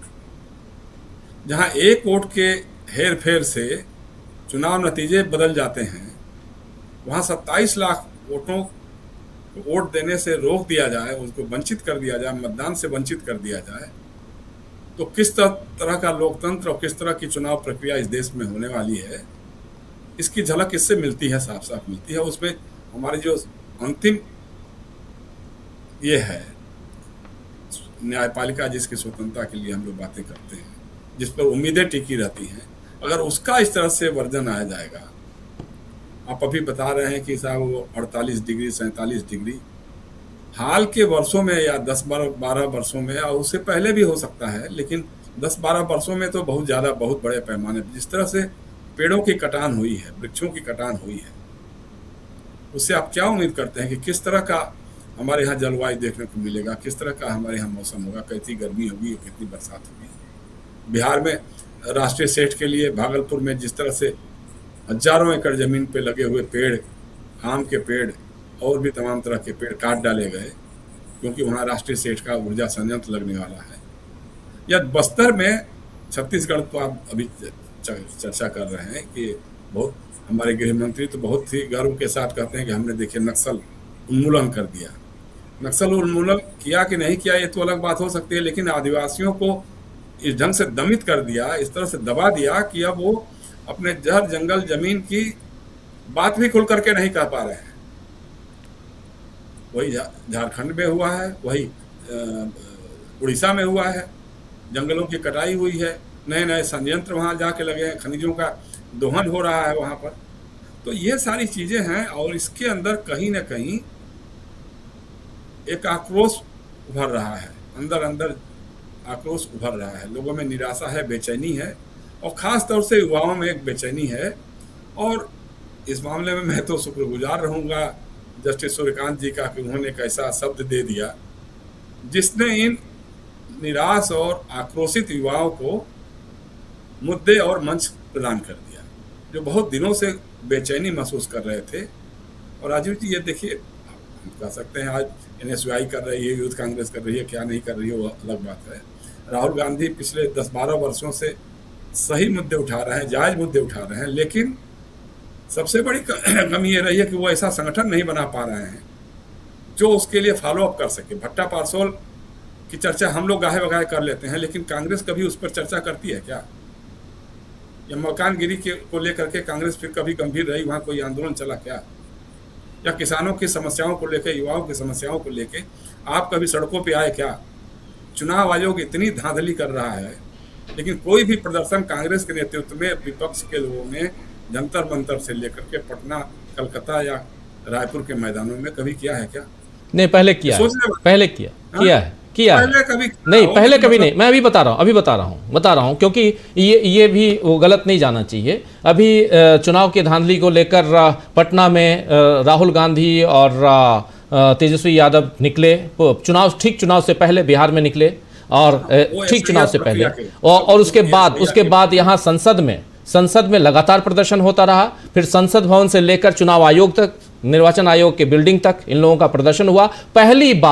विपक्ष के तमाम सांसदों को गिरफ्तार किया गया। आजाद भारत के इतिहास में तमाम विपक्षी सांसद गिरफ्तार किए गए थे। आप ही थे उस कार्यक्रम में, आप बोल रहे थे, शायद आपको ध्यान नहीं होगा, लेकिन हम लोग नहीं, हमारा कहना यह है कि जो जनता आक्रोशित है, युवा आक्रोशित है, उसको ना तो हम मंच दे पा रहे हैं ना कोई मुद्दे दे पा रहे हैं। उस ढंग से आपको सोचना पड़ेगा कि हम जो मुद्दे उठा रहे हैं आज, ठीक है आप आक्रोश की बात आज कर ले रहे हैं, लेकिन आक्रोश जनता पार्टी के उभार के बाद ही ना ये सब बातें हो रही हैं। इसके पहले हमको करना चाहिए था, युवाओं के मुद्दों को लेकर के सामने आता। क्या वजह कि हमारे जो मुद्दे हम उठा रहे हैं वो मुद्दे नहीं पकड़ पा रहे हैं। अब या तो युवा मन को पढ़ नहीं पा रहे हैं, तो कहीं ना कहीं तो आपको एक ऐसी टीम बनानी होगी ना भाई। आज देखिए जो नया ग्रुप बना है, ये अभिजीत दीपके जो है, महाराष्ट्र में संभाजी औरंगाबाद का रहने वाला, आम आदमी पार्टी के कम्युनिकेशन डिपार्टमेंट में रहा है वो, तो कहीं ना कहीं वो लोग उस मैकेनिज्म के साथ वो लोग काम तो कर ले रहे हैं, लेकिन वो हमारा आपका मैकेनिज्म नहीं कर पा रहा है। तो इस पर तो आपको गंभीरता से बात करनी पड़ेगी, देखनी पड़ेगी। और सांसद लेकर के जाइए, कहीं कुछ कर लीजिए, जंतर मंतर पे अगर हजारों की संख्या में लोग आए, गिरफ्तारियां हो, लाठियां चलें, युवा कांग्रेस के लोग, NSUI के लोग आए, उसमें थोड़ा इन्वॉल्व हों, या बाकी लोग भी हों, मतलब हम ये कह रहे हैं कि खाली कांग्रेस की जिम्मेदारी थोड़ा है, समाजवादी पार्टी की भी है, RJD की भी है, और भी दल जितने हैं। तो ये सोचने वाली बात है कहीं ना कहीं अपने मैकेनिज्म के बारे में, अपने संगठन के बारे में, अपने जो हम मुद्दे उठा रहे हैं उसके बारे में। मुद्दे तो सारे सही उठाते हैं राहुल गांधी, इसमें कहीं कोई दो राय हो ही नहीं सकती है। और जिस तरह से वो पीड़ित तबकों के साथ, जैसे मान लीजिए यही नीट के मामले में जो इस लड़के ने आत्महत्या कर ली, प्रदीप कुमार, उसके घर में परिवार से मिले, सब कुछ किया, लेकिन उसका फॉलोअप नहीं है राजीव जी। मतलब ये हम चाहते हैं कि आपने ऐसा संगठन नहीं तैयार किया है अभी तक। आपके CWC के कितने मेंबर्स खुल करके आते हैं, बोलते हैं, आपके पक्ष में कितना बोलते हैं, कितने आकर निकलते हैं। तो ये सब तो देखना पड़ेगा। कहीं ना कहीं इन युवाओं ने एक आपको मौका दिया है, सोचिए विचारिए। और सबसे अच्छी बात है इन युवाओं में, देखिए मैं कांग्रेस जनता पार्टी या किसी पार्टी का कोई नहीं हूँ। जैसे कभी भी जब अन्ना हजारे का भी आंदोलन हुआ था तो मुझे मालूम था कि उसके पीछे बैकग्राउंड में RSS के लोग काम कर रहे हैं, और आम आदमी पार्टी जब बनी तब भी हम लोगों का मानना था कि नहीं, ये ऐसा कुछ है नहीं, क्योंकि वैचारिक शून्यता की बात कर रहे थे लोग, विचारधारा इनके लिए कोई मतलब नहीं रखती थी। तो उसकी जो परिणति हो रही है वही होनी थी, उसमें कहीं दो राय नहीं है। तो कांग्रेस जनता पार्टी के साथ भी लगभग वही है, लेकिन वो युवा मन को पढ़ना जानते हैं, युवा मन को पढ़ पा रहे हैं और उसके आक्रोश को अभिव्यक्ति का मंच प्रदान कर दे रहे हैं। तो ये काम अगर मिलजुल करके हम आपस में करें, लोग बात करके करें, लोग, हम कितनी बार से कहते हुए आ रहे हैं कि भाई आज तक हमने कभी भी, बंगाल में चुनाव हो रहा है, केरल में चुनाव हो रहा है, तमिलनाडु में हो रहा है, अन्य राज्यों में हुआ, बिहार में हुआ था, अब यूपी में होने वाला है, अपोजिशन के सारे स्टालवर्ड से एक मंच पे आकर के क्यों नहीं बात कर पाते? आप पहले यही तय कर लेते हैं कि पहले हम उसको हराएंगे, तो पहले वो निपटेगा, तो वो निपटेगा, तो फिर हमारा आकर के मामला, तब सीधी लड़ाई हो जाएगी, फिर हम सीधी लड़ाई में जीत करके आएंगे और करेंगे। तो आप इंतजार करते रहिए और अपना आगे बढ़ते चले रहे, अपने एजेंडे के साथ वो आगे बढ़ते चले जा रहे हैं लोग। वो तो लोकतंत्र ही फिर खत्म हो जाएगा ना। लेकिन ये है, जिस तरह अभी चंद्रबाबू नायडू मतलब की पार्टी, चंद्रबाबू नायडू की पार्टी से जो बयान आया है वो काफ़ी है, क्योंकि जो युवाओं में या जनता के बीच जो नाराजगी और आक्रोश बढ़ रहा है, वो उसके गंभीर मायने हो सकते हैं, समझने की जरूरत पड़ सकती है। मुझे लगता है कि अगर थोड़ा और आगे बढ़ेगा ये मामला, तो आज नहीं तो कल जो जिन बैसाखियों पर टिकी अभी मोदी सरकार, हालांकि उसमें बहुत सारे लोग कंप्रोमाइज्ड हैं अपने अलग अलग कारणों से।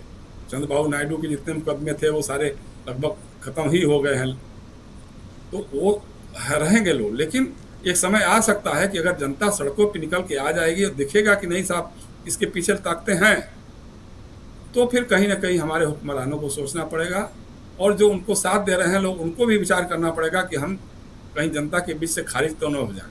अब जिस तरह से तमिलनाडु में भी TVK के विजय उभर करके आए, तलपति विजय उभर करके आए, उनका कोई पॉलिटिकल उस ढंग का आइडियोलॉजिकल बैकग्राउंड तो नहीं था, लेकिन लोग क्या पसंद कर रहे हैं उसको कहीं ना कहीं हमको एक बार समझना पड़ेगा कि हमारा आज का युवा, आज का जनमानस क्या सोच रहा है, किस तरह के मुद्दे चाहता है, किस तरह की बातें करना चाहता है।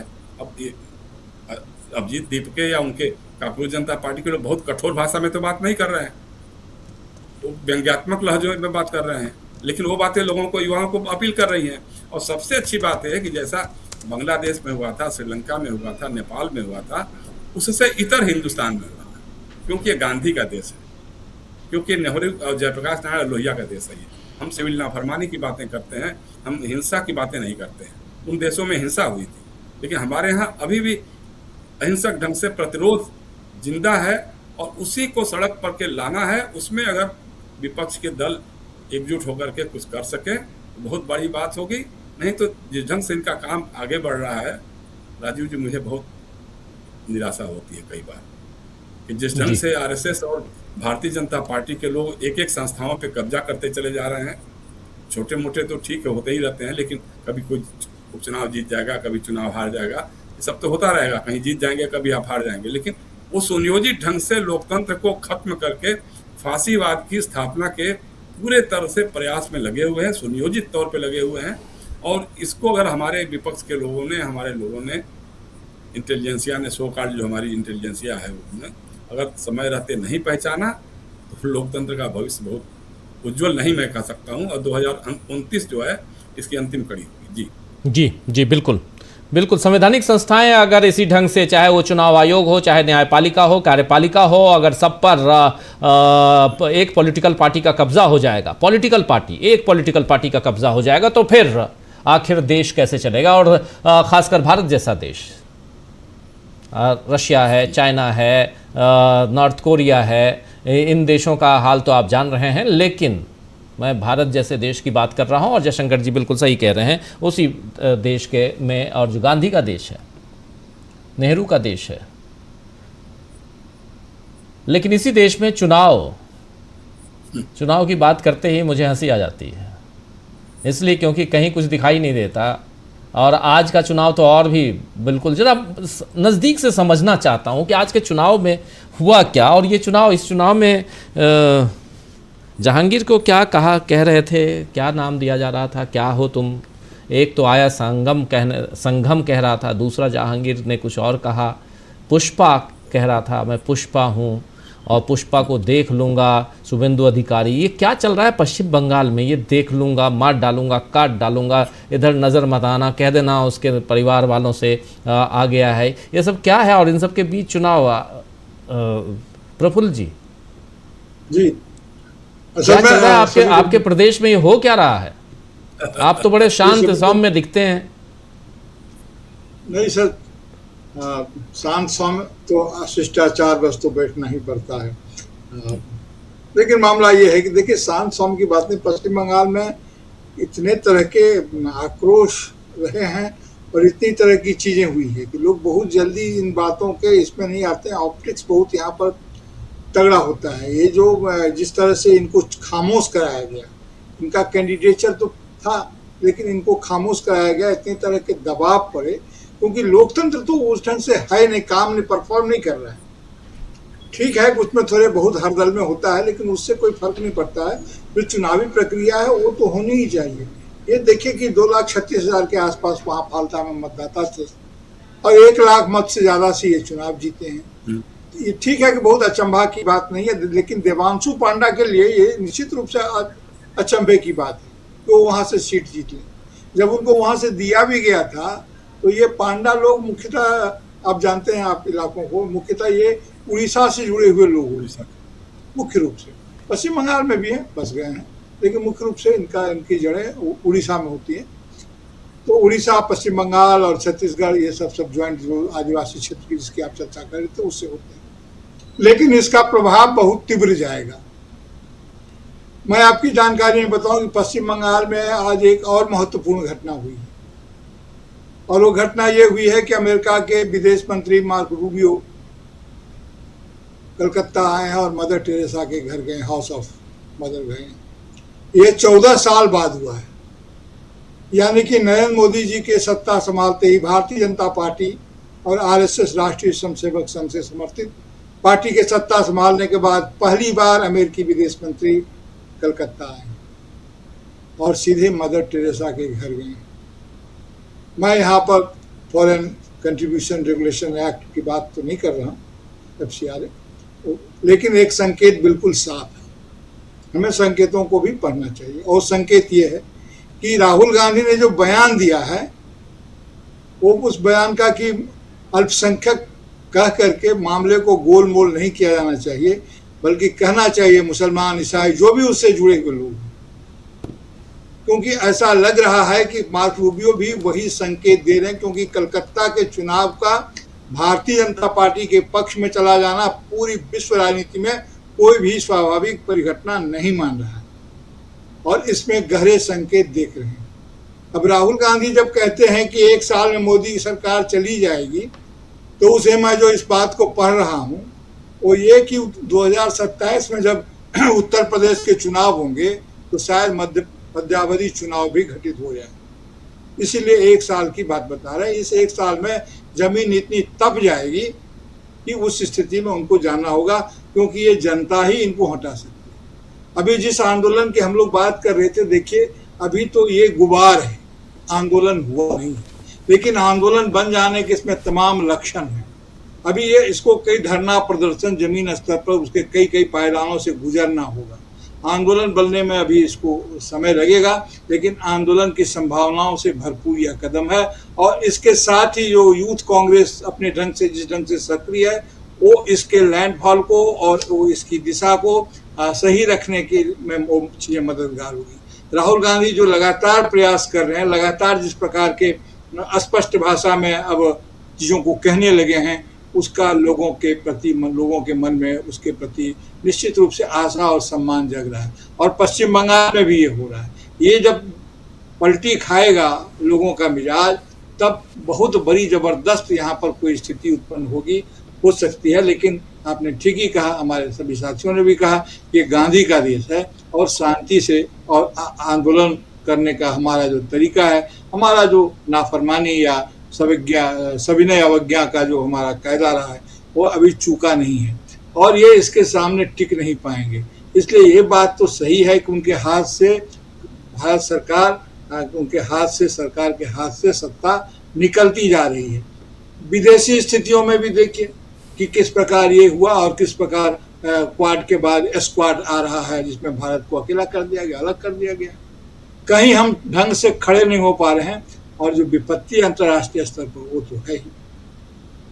कुल मिलाकर के मैं इस राउंड में यही कहना चाहता हूं कि ये आंदोलन नई तरीके से हो रहा है और इनका जो अत्याचार है वो बढ़ रहा है। अभी गाय को लेकर के ही जितने तरह की बातें आई, बहुत उत्साह में आकर के पहले इन्होंने बहुत कुछ कह दिया शपथ देते ही, इसके लिए नहीं करूँगा, मुसलमानों के लिए नहीं करूँगा, उन्होंने मुझे वोट नहीं दिया है और उसको जो पशुवध कानून था 1950 का, उसको कड़ाई से लागू करना होगा। अब यहाँ के जो नाकुदा मस्जिद के जो इमाम हैं, उन्होंने कासमी साहब उन्होंने घोषणा कर दी कि नहीं, हाँ गाय न खरीदी जाए, लोग गाय न खाएंगे, गाय कुर्बानी नहीं होगी। उसके बाद से जो वो घोष लोग होते हैं, जो बंगाल के ही लोग हैं, बहुत सारे लोग होते हैं। बागाल का अर्थ, हालांकि इसको मैं दूसरे ढंग से भी जानता हूँ, लेकिन बागाल का अर्थ होता है जहाँ पर गौशाला, जहाँ पर गायों के पशुचारण की व्यवस्था होती है। यहाँ पर पशुचारण की बहुत ज़बरदस्त परंपरा रही है।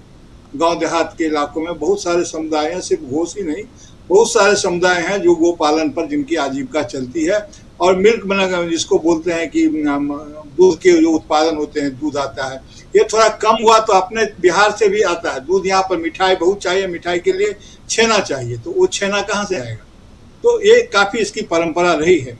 अब ये भी उल्टा चला गया, प्रशासन के स्तर पर लोग कुछ और कह रहे हैं, अब कानून कुछ और कर रहा है, राजनीतिक बयानबाजी कुछ और है, और लेकिन प्रशासनिक की तरफ से कहा जा रहा है कि अरे जो छिप के करो, जो करना है करो, आदि तमाम तरह की बातें कही जा रही है। लेकिन लोगों का यकीन नहीं है, लोग किसी प्रोवोकेशन में, चाहे वो एडमिनिस्ट्रेटिव प्रोवोकेशन है, इसीलिए वो कह रहे हैं कि प्रशासनिक आतंक चल रहा है। हो सकता है लोग दबाव डाल करके बिक्री करवाएं, लोगों के मन में यह भी डर है। इसीलिए इमाम साहब ने बिल्कुल साहब, उनका प्रभाव है लोगों में, लोग उनको मानते हैं। यह नहीं है कि वो कोई मुस्लिम वोट के एकमात्र ठेकेदार हैं, लेकिन उनका साथ प्रभाव है। तो उस प्रभाव को लोगों ने नाकुदा मस्जिद को इमाम है और उसका अपना ऐतिहासिक परिप्रेक्ष्य है उनके उस नाकुदा मस्जिद का। बहरहाल स्थिति यहाँ पर तो ऐसी ही है जो पूरे भारत से प्रभावित है। लेकिन पश्चिम बंगाल में चुनाव का इस तरह से जीत जाना और उस प्रकार से इस प्रकार की कार्रवाइयाँ करना, और लगातार हम लोग इस बात को कहते रहे, एक सेकंड और समझ लीजिए कि हमारा जो ये चिकन नेक है सिलीगुड़ी वाला, उसको लेकर के कुछ होगा और सरकार अपनी पहली बैठक में वहां पर चिकन नेक को लेकर के काफी सक्रिय हो गई है। देखा जाए आगे क्या क्या अभी ये लाते हैं रेगुलेशन, तो बहुत कम समय है, लेकिन लक्षण अच्छे नहीं दिख रहे हैं। जी जी जी, लक्षण अच्छे नहीं दिख रहे हैं, लेकिन फिर भी सब कुछ अच्छा अच्छा चल रहा है, सरकार के पक्ष में जा रहा है। आखिर कारण क्या है? अमलेंदु जी जल्दी से, फिर तुरंत आता हूँ स्वामी जी आपके पास भी। अमलेंदु जी। जी राजीव जी, एक तो जो पश्चिम बंगाल में आज जो हुआ है, और ये खतरनाक संकेत तो पहले से दिख रहे थे, पूरे चुनाव के दौरान दिख रहे थे, और उस पर एक तरीके से कहा जाए अब मोहर लग गई है, मतलब उस पर सर्टिफाइड कर दिया है। जो हम लोग लगातार बातें कर रहे थे उसको चुनाव आयोग ने सर्टिफाइड कर दिया। एक तो राजीव जी ये कि आचार संहिता लगी हुई थी, और उसी समय आचार संहिता लगे हुए में ही जो मनोज कुमार अग्रवाल जो सीईओ थे, उनको पश्चिम बंगाल सरकार का मुख्य सचिव बना दिया गया। क्या चुनाव आयोग से इसकी अनुमति ली गई थी? सवाल ये है। नहीं ली गई थी, मुझे तो जानकारी नहीं है अनुमति ली गई है चुनाव आयोग से उनको बनाते समय। फिर राजीव जी आज अभिषेक बनर्जी ने कहा है कि भाई ये फालता का जो चुनाव है, जब बाकी जगहों पे था, जो चल रहा था, तो 4 बजे तक 2 या 3 राउंड ही हुए थे, और आज वो 3 बजे तक 21 राउंड हो गए, गिनती हो गई। तो भाई ये कौन सा लोकतांत्रिक जो है मशीन है राजीव जी, कि जब अकेला फालता में चुनाव कराया जाता है तो 3 बजे तक या 4 बजे तक वो 21 राउंड की गिनती कर लेती है, और जब पूरा चुनाव की गिनती होती है तो 3 बजे तक और 4 बजे तक 2 राउंड की और 3 राउंड की गिनती हो पाती है। तो ये तो राजीव जी बहुत जादू की छड़ी है, ये निकल कर सामने आ रहा है। कुल मिला के राजीव जी यही है कि इस देश के अंदर चुनाव बेमानी हो चुके हैं, और अब देखना ये है कि ये स्थिति अब कहाँ तक पहुँचेगी। अब जैसा कि कह रहे थे स्वामी जी, शायद कह रहे थे कि भाई अखिलेश यादव के साथ भी यही होगा और वो भी बाद में रोएंगे। सबको रोना है राजीव जी, रोना किसको नहीं है। ममता बनर्जी जो थी चुनाव से पहले नहीं थी, लेकिन अब रो रही हैं। अब ठीक है, आ रही हैं लाइन पे, अब वो भी कह रही हैं। मैं तो देख रहा था सायोनी घोष का जो है वो काफ़ी वायरल हो रहा है। अब पता नहीं वो सही है कि गलत है, कि इस देश का अंदर जो है वो महात्मा गांधी के बाद सबसे बड़े नेता राहुल गांधी हुए हैं। अब खैर मैं तो इतनी बड़ी बात नहीं कह सकता, अगर सायोनी घोष कह रही हैं तो ठीक है, कह रही होंगी कि महात्मा गांधी के बाद राहुल गांधी सबसे बड़े नेता हैं। लेकिन हाँ, ये जरूर है राजीव जी कि जो चुनाव आयोग कर रहा है, जिस तरीके से उस सरकार के साथ मिलकर बिल्कुल एकदम उसका अनुषंगिक संगठन बीजेपी का बनकर काम कर रहा है, तमाम राजनीतिक दलों को अब ये सोचना पड़ेगा कि क्या रास्ता है कि लोकतंत्र बचे। सुप्रीम कोर्ट से राजीव जी जिस तरह की टिप्पणियां आती हैं, उसके बाद चुनाव आयोग जिस तरीके से काम करता है, और सरकार का जो रुख होता है, वो ये साफ तौर पर बताता है कि इस देश के अंदर अब ना संविधान बचा है, ना लोकतंत्र बचा है। नाम के लिए हम लोकतंत्र हैं और नाम के लिए हमारे देश का संविधान है। जिस संस्था के ऊपर जिम्मेदारी है संविधान को बचाने की, और जिस के ऊपर जिम्मेदारी है कि उस संविधान का कस्टोडियन है, वहां से राजीव जी इस तरह की टिप्पणियां आती हैं। मुझे याद है राजीव जी अच्छे तरीके से, वो राहुल गांधी जब थे वो विदेश से लौट कर आए थे और किसान आंदोलन की शुरुआत हुई थी, भूमि अधिग्रहण के खिलाफ, उस दिन उनकी रैली हुई थी। मैं एक चैनल पे था, अब वो संपादक जी जो थे, वो एंकर ने, हालांकि वो गलत किया, भाई आपका जब एडिटर इन चीफ बोल चुका तो आपको किसी दूसरे से राय नहीं लेनी चाहिए। तो एडिटर इन चीफ के बोलने के बाद मुझसे राय ले ली कि क्या है, तो मैंने कहा कि भाई ये देखिए किसानों का आंदोलन है, सरकार को इस पर झुकना पड़ेगा, और जो पूंजीपति हैं, वो पूंजीपति जो है वो तो किसी के भी, मतलब सरकार होती है उसके हो ही जाते हैं, जिसकी सरकार आएगी उसके हो जाएंगे। अब संपादक जी के सामने थोड़ा संकट पैदा हो गया, फिर उनको मतलब लेना पड़ा। तो उन्होंने कहा संपादक जी ने कि राहुल गांधी की छवि जो है वो विकास विरोधी बनती चली जा रही है, और जिस नियामगिरी में जाकर उन्होंने आंदोलन किया था वहां से चुनाव हार गए, कांग्रेस हार गई। तो मैंने कहा कि चुनाव हारना, चुनाव जीतना जो है वही सिर्फ जो है वो इसकी पुष्टि नहीं कर देता है कि आपके मुद्दे सही थे या गलत थे। मुद्दा सही था कि नहीं था, ये बात होनी चाहिए। तो मुद्दा राहुल गांधी का सही था। चुनाव के जीतने और हारने के तो बहुत से कारण हो सकते हैं, लोग चुनाव जीतते हारते रहते हैं, लेकिन चुनाव जीतने और हारने से मुद्दे अगर तय हो जाएं तो ये नहीं हुआ करता है। तो ये राजीव जी इस तरीके की छवि बनाने की प्रयास किया जाता है, तो वो छवि अभी भी बनाने का प्रयास, इस तरीके की सब चीजें चल रही हैं। तो संकट निश्चित तौर पर राजीव जी जबरदस्त है। अब राहुल गांधी कह रहे हैं कि 1 साल के अंदर सरकार गिर जाएगी। हो सकता है कि 1 साल के अंदर सरकार गिर जाए, कि सबके वन नेशन वन इलेक्शन का है चुनाव ही करवा दिया जाए जब ज्यादा संकट आए, और 1 साल के अंदर चुनाव कराने में कोई दिक्कत भी नहीं है वन नेशन वन इलेक्शन की। तब तक ज्ञानेश कुमार जी सारा काम कर ही चुके होंगे।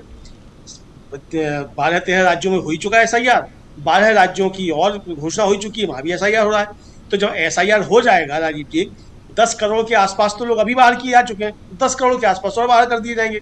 तो 20 करोड़ लोग अगर चुनाव की प्रक्रिया से बाहर कर दिए जाएंगे और हमारे सुप्रीम कोर्ट साहब कहेंगे कि क्या दिक्कत है, अगले बार चुनाव में वोट दे लेना, तो फिर हो जाएगा।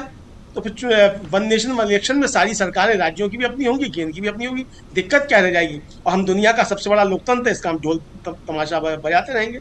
तो ये राजीव जी परिस्थितियां सामने बन रही हैं।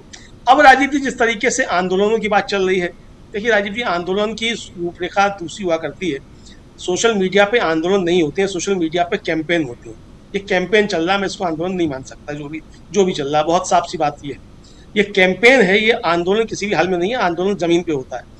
जिस दिन एनटीए की परीक्षा रद्द की गई, उसके अगले ही दिन राजीव जी यूथ कांग्रेस और एनएसयूआई ने एनटीए के दफ्तर पे प्रदर्शन किया, वहां लाठीचार्ज हुआ।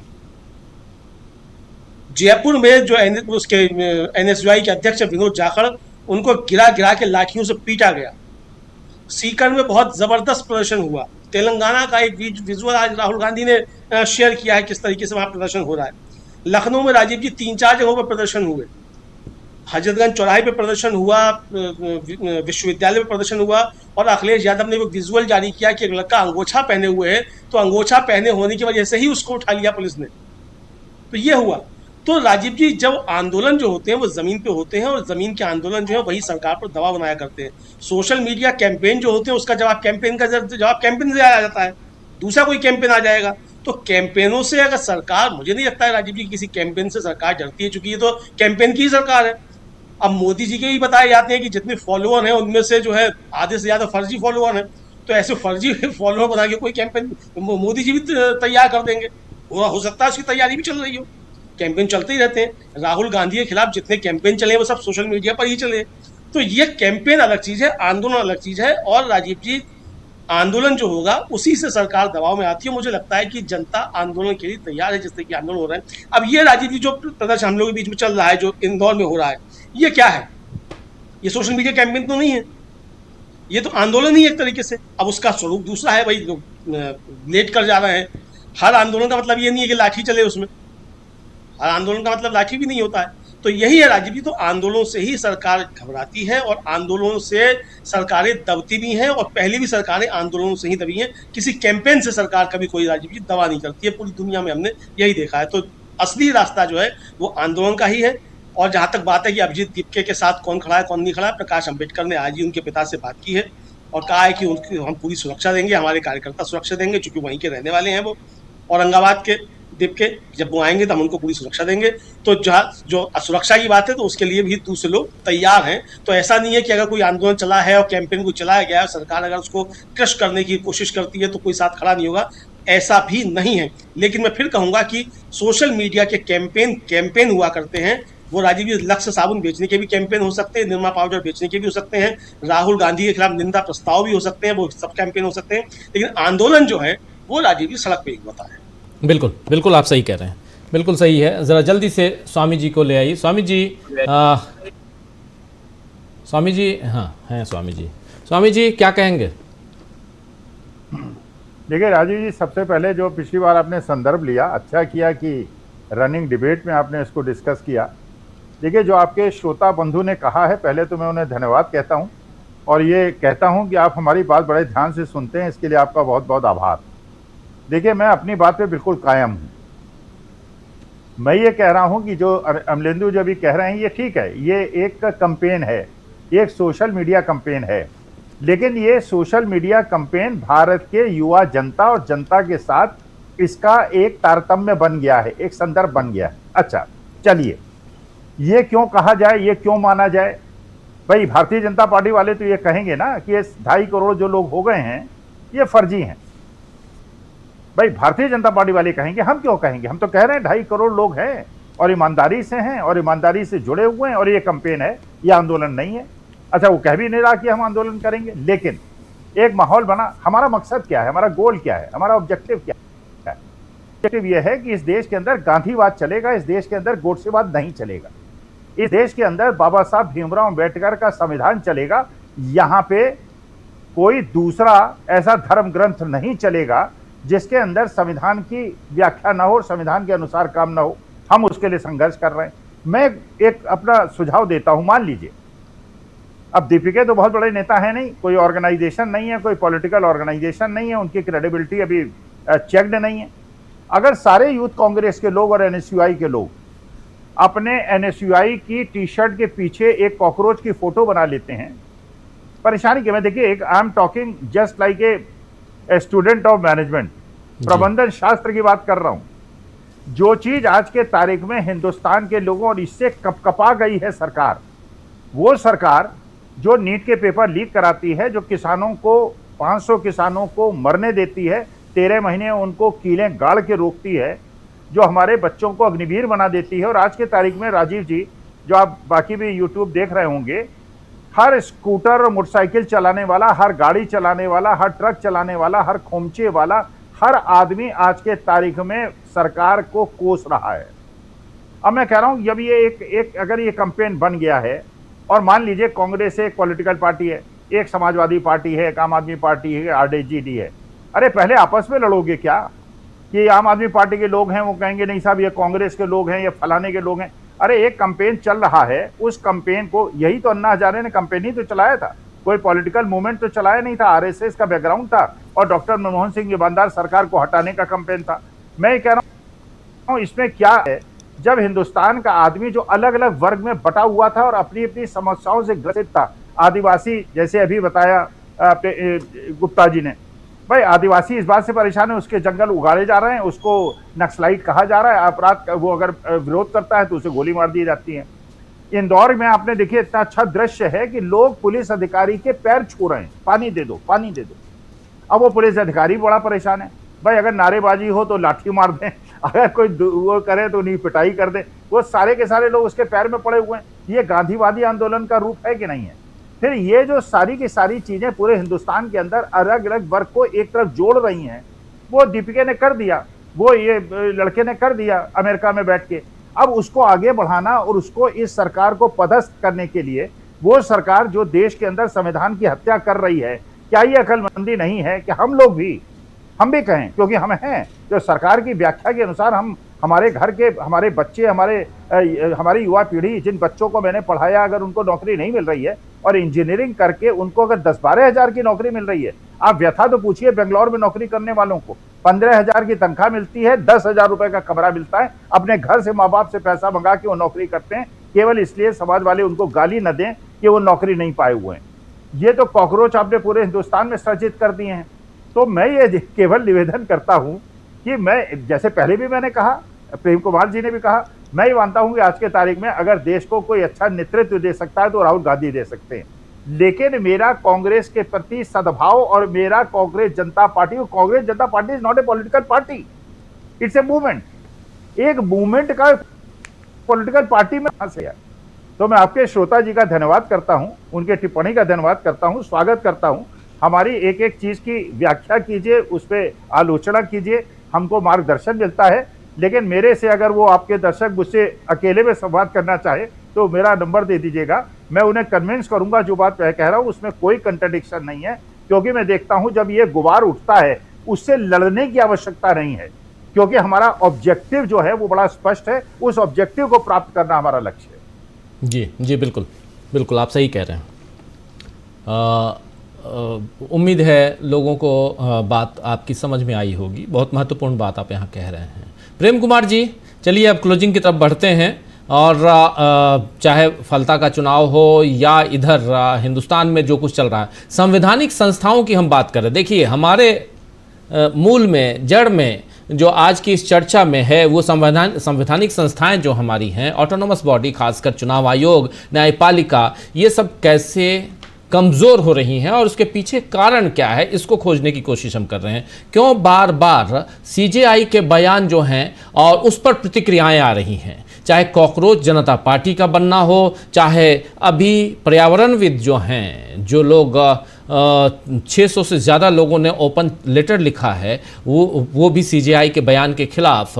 उसके अलावा भी बहुत कुछ है जो रोहिंग्याओं को लेकर घुसपैठिया, अभी घुसपैठिया आप खोजे नहीं, आप कह दिए कि क्या चाहते हो तुम कि हम घुसपैठिए के लिए रेड कारपेट बिछाएं। तो ये सब जो बयान है, ये बयान नागवार गुजरे और अभी भी आगे, और इस ढंग से अगर है तो कहीं ना कहीं ये माना जाएगा कि संस्थाएं कमज़ोर हो रही हैं।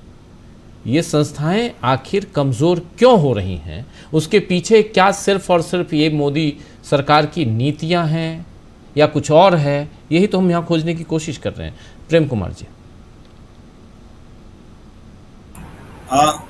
राजीव जी, संस्थाएं कमजोर कब होती हैं? जब संस्थाओं पर बैठा हुआ व्यक्ति कार्यकर्ता बन जाता है, किसी विचार का, किसी पार्टी का, किसी संगठन का कार्यकर्ता बन जाता है। हमने देखा एक जज साहिबा आरएसएस से अपनी संबद्धता को लेकर के बहुत गौरवान्वित रही। अरविंद केजरीवाल वाले केस में भी देखा। हमने देखा बंगाल में वो गांगुली दादा जज थे जिन्होंने बीजेपी ज्वाइन कर लिया और उससे पहले अपनी आरएसएस से अपनी संबद्धता को लेकर के बहुत गर्व के साथ में उसको व्यक्त किया। तो आज चीफ जस्टिस ऑफ इंडिया जो कुछ बात बोल रहे हैं, तथ्यों को हम सामने रखें, तो रोहिंग्या पर जब वो कुछ बोल रहे हैं तो वो फैसला नहीं दे रहे हैं, वो एक मंतव्य और विचार रख रहे हैं और वो विचार किसी राजनीतिक विचार से मिलता जुलता है, घुसपैठिए पर हो, रोहिंग्या पर हो। उसी तरीके से पर्यावरण को लेकर के जो उनके विचार सामने आए, वो सत्ताधारी दल के सामने अवरोध खत्म करने वाला विचार दिखता है। लेकिन उनको ये भी दिखना चाहिए कि यही सत्ता, यही नरेंद्र मोदी जी की सरकार ग्लोबल कमिटमेंट के तहत पर्यावरण को लेकर के क्या क्या कमिट कर चुकी है कि 2070 तक हम 0% कार्बन एमिशन पर चले जाएंगे, नॉन फॉसिल्स का उपयोग होगा और तमाम बातें इस तरह से जो की गई हैं, वो कमिटमेंट कहाँ रहेगा अगर हम अपने देश में पर्यावरण विदों की चिंता नहीं करेंगे। तो सत्ता का समर्थन करते हुए भी वो सत्ता के अंतर्राष्ट्रीय प्रतिबद्धता के खिलाफ नजर आते हैं, ये हम कहना चाहते हैं। तो आप वहां जज की कुर्सी छोड़ दीजिए, उसके बाद ये सारी बातें बोलिए तो कोई बात नहीं, चीफ जस्टिस ऑफ इंडिया का पद छोड़ दीजिए, फिर आप अपने विचार रखिए ना, कोई दिक्कत नहीं है, पॉलिटिशियन बन जाइए, कोई दिक्कत नहीं है।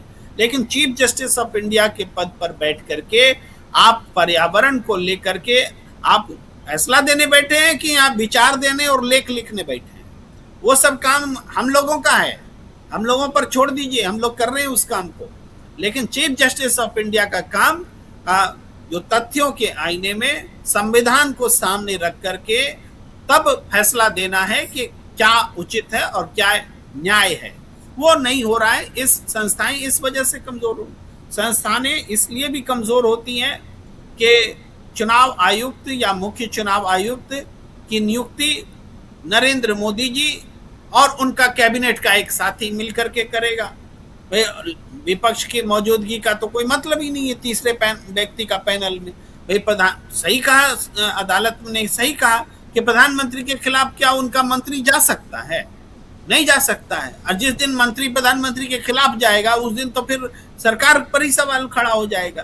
तो यानी प्रधानमंत्री और मंत्री दो व्यक्ति मिलकर मुख्य चुनाव आयुक्त को चयन कर रहे हैं, तो वो चुनाव आयुक्त स्वतंत्र कैसे हो सकता है? वो जिस तरह से होना चाहिए उस तरह से दिख रहा है। भाई चुनाव खत्म होता है और उसके प्रमुख अधिकारी को गृह सचिव बना दिया जाता है या बड़े पद दे दिए जाते हैं उसी सरकार में जिस सरकार को लाने के लिए उन्होंने कथित तौर पर मेहनत की होगी।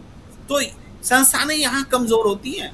तो संस्थानों को मजबूत करने के लिए उनको स्वतंत्र वातावरण देना होता है, पैनल स्वतंत्र रखना होता है और वैचारिकी जो है उससे अलग हटके दायित्व से उनको ज्यादा जोड़ना पड़ता है। ये सारे और अपना विजन जो कितना ज्यादा ग्लोबल हो, कितना ज्यादा पैन इंडिया लेवल का हो, पैन वर्ल्ड लेवल का हो, इंसान ही नहीं सृष्टि के बारे में सोचे, ये सारी चीजें होती है। तब संस्थानें अपने उस हिसाब से मानक पर चलती हैं, तो वो कॉम्प्रोमाइज हो रही। एक बात और जो कहना चाहते हैं वो कि अमलेंदु जी ने जो बात कही उसको थोड़ा हम क्रिटिकल एंगल से बोलना चाहते हैं। अमलेंदु जी की बात को थोड़ा सा काउंटर देना चाहते हैं। अमलेंदु जी ने जो बात कही कि ये सिर्फ और सिर्फ ये है कि मुहिम है और मुहिम और आंदोलन में फर्क होता है।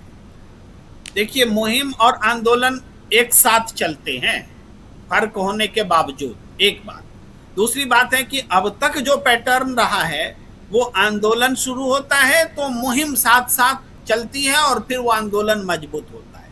लेकिन इस बार पैटर्न बदल गया है, मुहिम के साथ साथ आंदोलन शुरू हुआ है और आंदोलन के सबूत भी हम आपको दे सकते हैं। कैसे इसको आंदोलन बोला जाए? भाई आप देखिए, हर युवा खड़े होकर के कॉकरोच बन करके अपने आप को व्यक्त कर रहा है।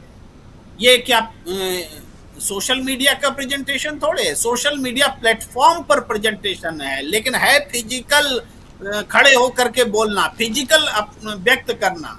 ये नहीं है कि आप डिजिटल वो व्यक्त कर रहे हैं, फिजिकल व्यक्त कर रहे हैं, भाषण दे रहे हैं, सरकार के खिलाफ बोल रहे हैं। वो दो चुनाव पर्चे लेकर ले जाते हैं, एक कमल का फूल रखिए, एक कॉकरोच रखिए, और 10 में से 8 लोग कॉकरोच को चुन रहा है युवक। तो ये क्या आंदोलन नहीं है? ये क्या मुहिम है? नहीं, ये आंदोलन है, सरकार के खिलाफ आंदोलन है, असंतोष है, असंतोष का इजहार है और फिजिकली ये इजहार है। एक नए किस्म का आंदोलन पैदा हुआ है और इसका आप कह सकते हैं नेतृत्व करता कौन है। हर जरूरी नहीं है कि क्रांति होती है तो उसका नेतृत्व करता हो जाए, हम तो इसे क्रांति मानते हैं, इसको आने वाली पीढ़ियां क्रांति कहेगी। इसके और बहुत सारे रूप देखने को मिलेंगे और राजनीतिक दल आज उनको स्वीकार करना पड़ेगा। इस आंदोलन से दूर रह करके आप राजनीति भी नहीं कर पाएंगे, आपको स्वीकार करना पड़ेगा और अब स्वीकार करने भी लगे हैं सब। और हमने इस पर पहले से कहा, जिसको हम दोहराना नहीं चाहते हैं, कि भाई राहुल गांधी का एक बहुत बड़ा प्रयास रहा है और लंबे समय से रहा है, जिसके कारण ये चीजें हुई हैं। लोग डर नहीं रहे, डरो मत, जो राजीव जी आपने कहा कि वो माहौल को उन्होंने चीर दिया, माहौल को खत्म कर दिया। पर ये इसको केवल मुहिम मानने की भूल न करें अमलेंदु जी, ये आंदोलन के साथ साथ चलने वाली मुहिम या इस मुहिम से पैदा और मजबूत होता हुआ आंदोलन जो फिजिकली प्रेजेंट होके दिख रहा है। भाई मथुरा में नगर निगम के सामने कॉकरोच बन के घूम रहा है व्यक्ति, वो आंदोलन नहीं है क्या? क्या यमुना नदी में जो गंदगी दिखाई दे रही है उसको बता रहा है, वो आंदोलन नहीं है क्या? ये तो हम कुछ चीजें देख पा रहे हैं, बहुत सारी चीजें हम देख भी नहीं पा रहे हैं। आंदोलन इस कदर से है, नीट के स्टूडेंट्स जो हैं सड़क पर उतरे हुए हैं, उनको एक कॉकरोच बनने का अवसर मिला है, कॉकरोच के तौर पर वो अपने आप को व्यक्त कर रहे हैं। क्या ये आंदोलन नहीं है?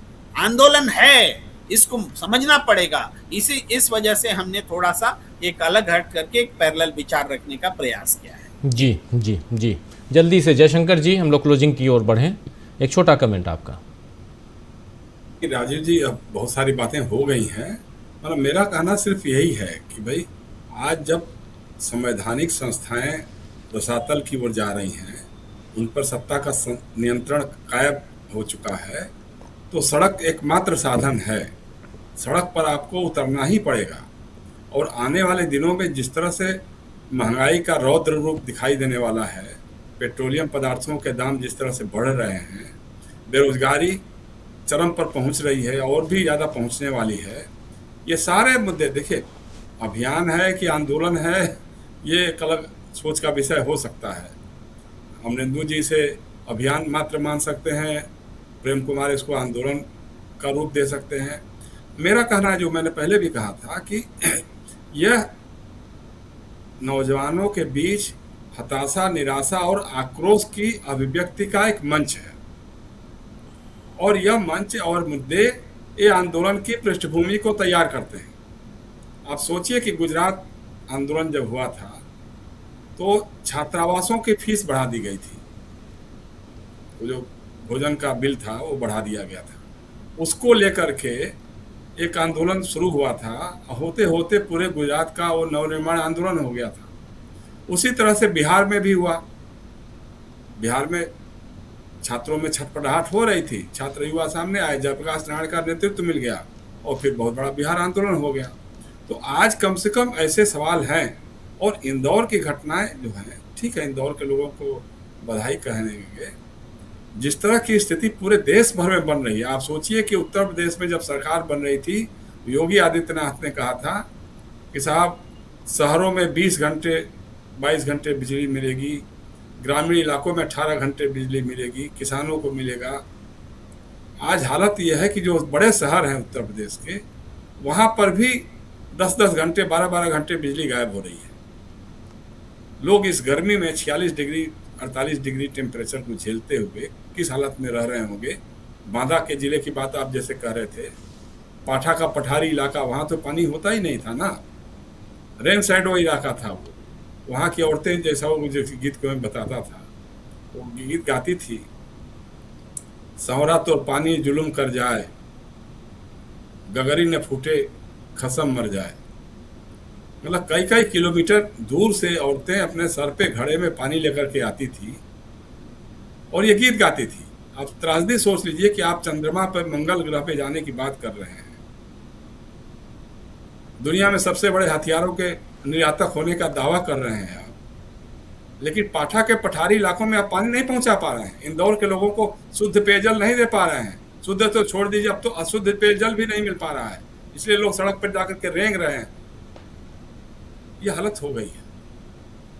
तो आप कर क्या रहे? अब ये इस तरह के इशूज उठेंगे और ये इस तरह के इशूज अगर ये काकरोच बन करके या कुछ और बन करके भी लोग सामने लेकर के आते हैं, तो इसको आंदोलन का स्वरूप देने की जिम्मेदारी हमारे विपक्ष पे है, विपक्षी दलों पर है। उनको कहीं न कहीं से अभिव्यक्ति को परोक्ष रूप से, प्रत्यक्ष रूप से सहकार करना पड़ेगा, साथ देना पड़ेगा, तब जाकर के सरकार थोड़ी हिलेगी। क्योंकि किसान आंदोलन जब जोर पकड़ा तो इसी सरकार को हमने घुटने टेकते हुए देखा है।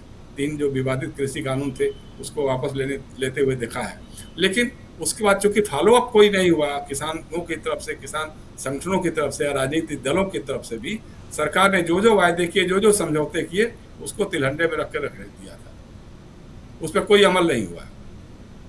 तो यह है, मतलब जन आंदोलन की बहुत ज़रूरत है। वो जन आंदोलन ही आज जो है इस सरकार पे चाबुक लगा सकता है, इस सरकार को नियंत्रित कर सकता है, इस सरकार को दिशा दे सकता है कि बाबू तुम इस रास्ते चल रहे हो, जो सारा का सारा बेच रहे हो, दुनिया भर हमारे जो इतने संसाधन है उसको अडानी अंबानी के हवाले करते जा रहे हो, ये अब नहीं चलने वाला है।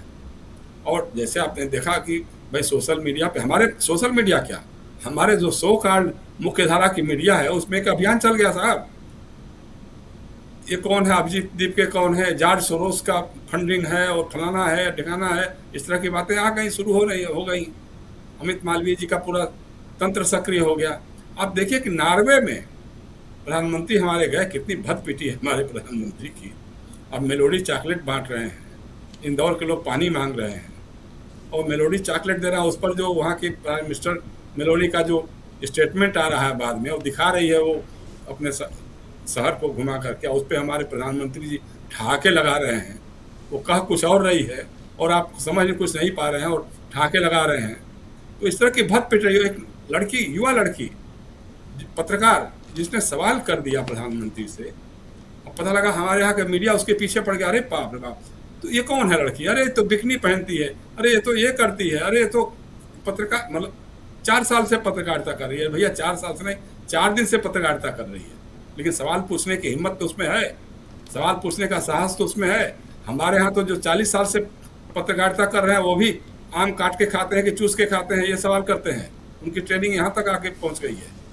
तो ये है, चूँकि दुनिया भर में भी जो हमारे लोगों की भद पिट रही है, हमारे देश की भद पिट रही है, नेता की जो भद पिट रही हो तो अलग है, लेकिन नेता चूँकि देश का प्रतिनिधित्व भी करता है, इस तरह से माहौल और बिगड़ेगा। दिल्ली हिंदुस्तान में आने वाले दिनों में और माहौल बिगड़ेगा। और हमको लगता है कि आंदोलन तेज हो गया तो फिर दमन भी इनका तेज होगा। चूँकि देखिए, कांग्रेस तो एक डेमोक्रेटिक नार्व से निकल करके आई है, आंदोलनों से निकल करके आई थी पार्टी, तो उसके अलग तरीके होते थे आंदोलनों से निपटने के। लेकिन ये लोग तो फासिस्ट हैं, इनका तो कोई मतलब ही नहीं है, सीधा उनका ये है। तो वो अपना काम करेंगे, लेकिन यह है कि दमन होने पर भी प्रतिरोध और बढ़ता है, इसमें भी कहीं कोई दो राय नहीं है। तो हमको उस पर उम्मीद है, जनता सामने आएगी, युवा सामने आएंगे, लेकिन उनको एक दिशा देने का काम हमारे राजनीतिक दलों को, हमारे बौद्धिकों को करना होगा। और यही इस देश को बचा सकता है, यही इस देश में लोकतंत्र को भी मजबूत कर सकता है। बस इतना ही कहूँगा मैं इसमें। जी प्रफुल्ल जी, एक छोटा कमेंट आपसे भी, जल्दी समय खत्म हो चुका है, एक मिनट। जी, ये बहुत मार्मिक पंक्ति कही सर ने कि गगरी न फूटे खसम मर जाए। जिंदगी की शर्तें कितनी कठिन हुआ करती है जीने की। आप सर जिस संविधान के अनुच्छेद पर्यावरण के संदर्भ में कह रहे थे 51 जी के, उसमें वन्य प्राणियों की भी बात कही गई है, वहाँ की जिंदगी को संरक्षण देने की बात कही गई, एक बहुत ही संवेदनशील ढंग से बात कही गई है, जिसको लगभग खिल्ली उड़ाया गया। तो विकास में मनुष्य को बात दे करके और जो आदिवासी की चर्चा आपने की, जो जंगल में सदा से बहते आए हैं, वो अपनी जगह पर, तो वो बात तो है। संस्थाएं कमजोर नहीं हुई हैं, कंप्रोमाइज और कैप्चर्ड हुई हैं। जो कैप्चर्ड हो जाता है वो उसकी ताकत उसके पक्ष में जाती है, जो उसको कैप्चर करता है वो कमजोर नहीं हुई, क्योंकि उसका इरादा ही नहीं है वो करने का, जो करने की हम उम्मीद करते हैं। तो उसकी ताकत और कमजोरी क्या बात है। संस्थाएं तो इतनी मजबूत हो गई है कि जब चाहे किसी को फंसा लेती है, पकड़ लेती है, उलझा देती है, इसलिए वो कैप्चर्ड है और कंप्रोमाइज्ड है, अपनी जगह पर है।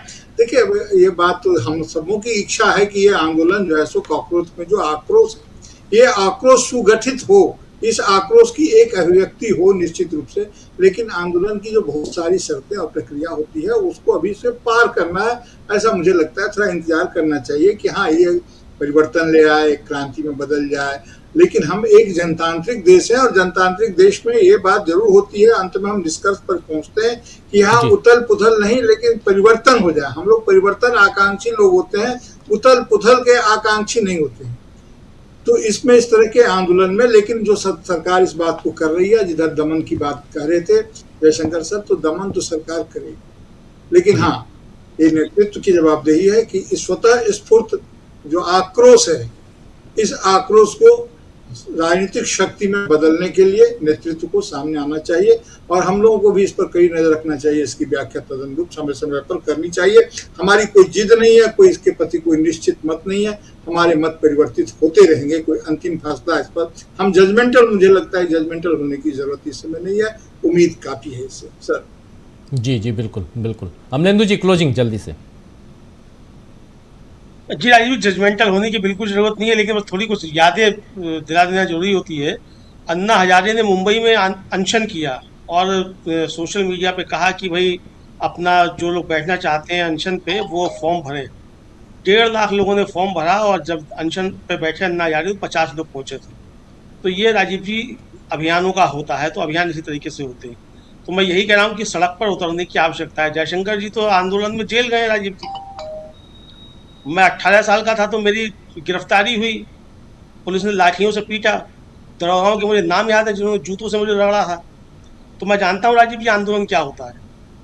32 गिरफ्तारियां मेरी आंदोलनों में ही हो, जाने कितनी बार गिरफ्तार होकर छूटा हूँ वो तो हिस्से में है ही नहीं, वो छात्र जीवन की सारी बातें हैं। तो मैं जानता हूँ आंदोलन क्या होता है और आंदोलन किस तरीके से होते हैं और किस तरीके से चला करते हैं। जयशंकर जी भी आंदोलन में रहे हैं और लंबा समय उन्होंने आपातकाल में ही जेल में गुजारा है।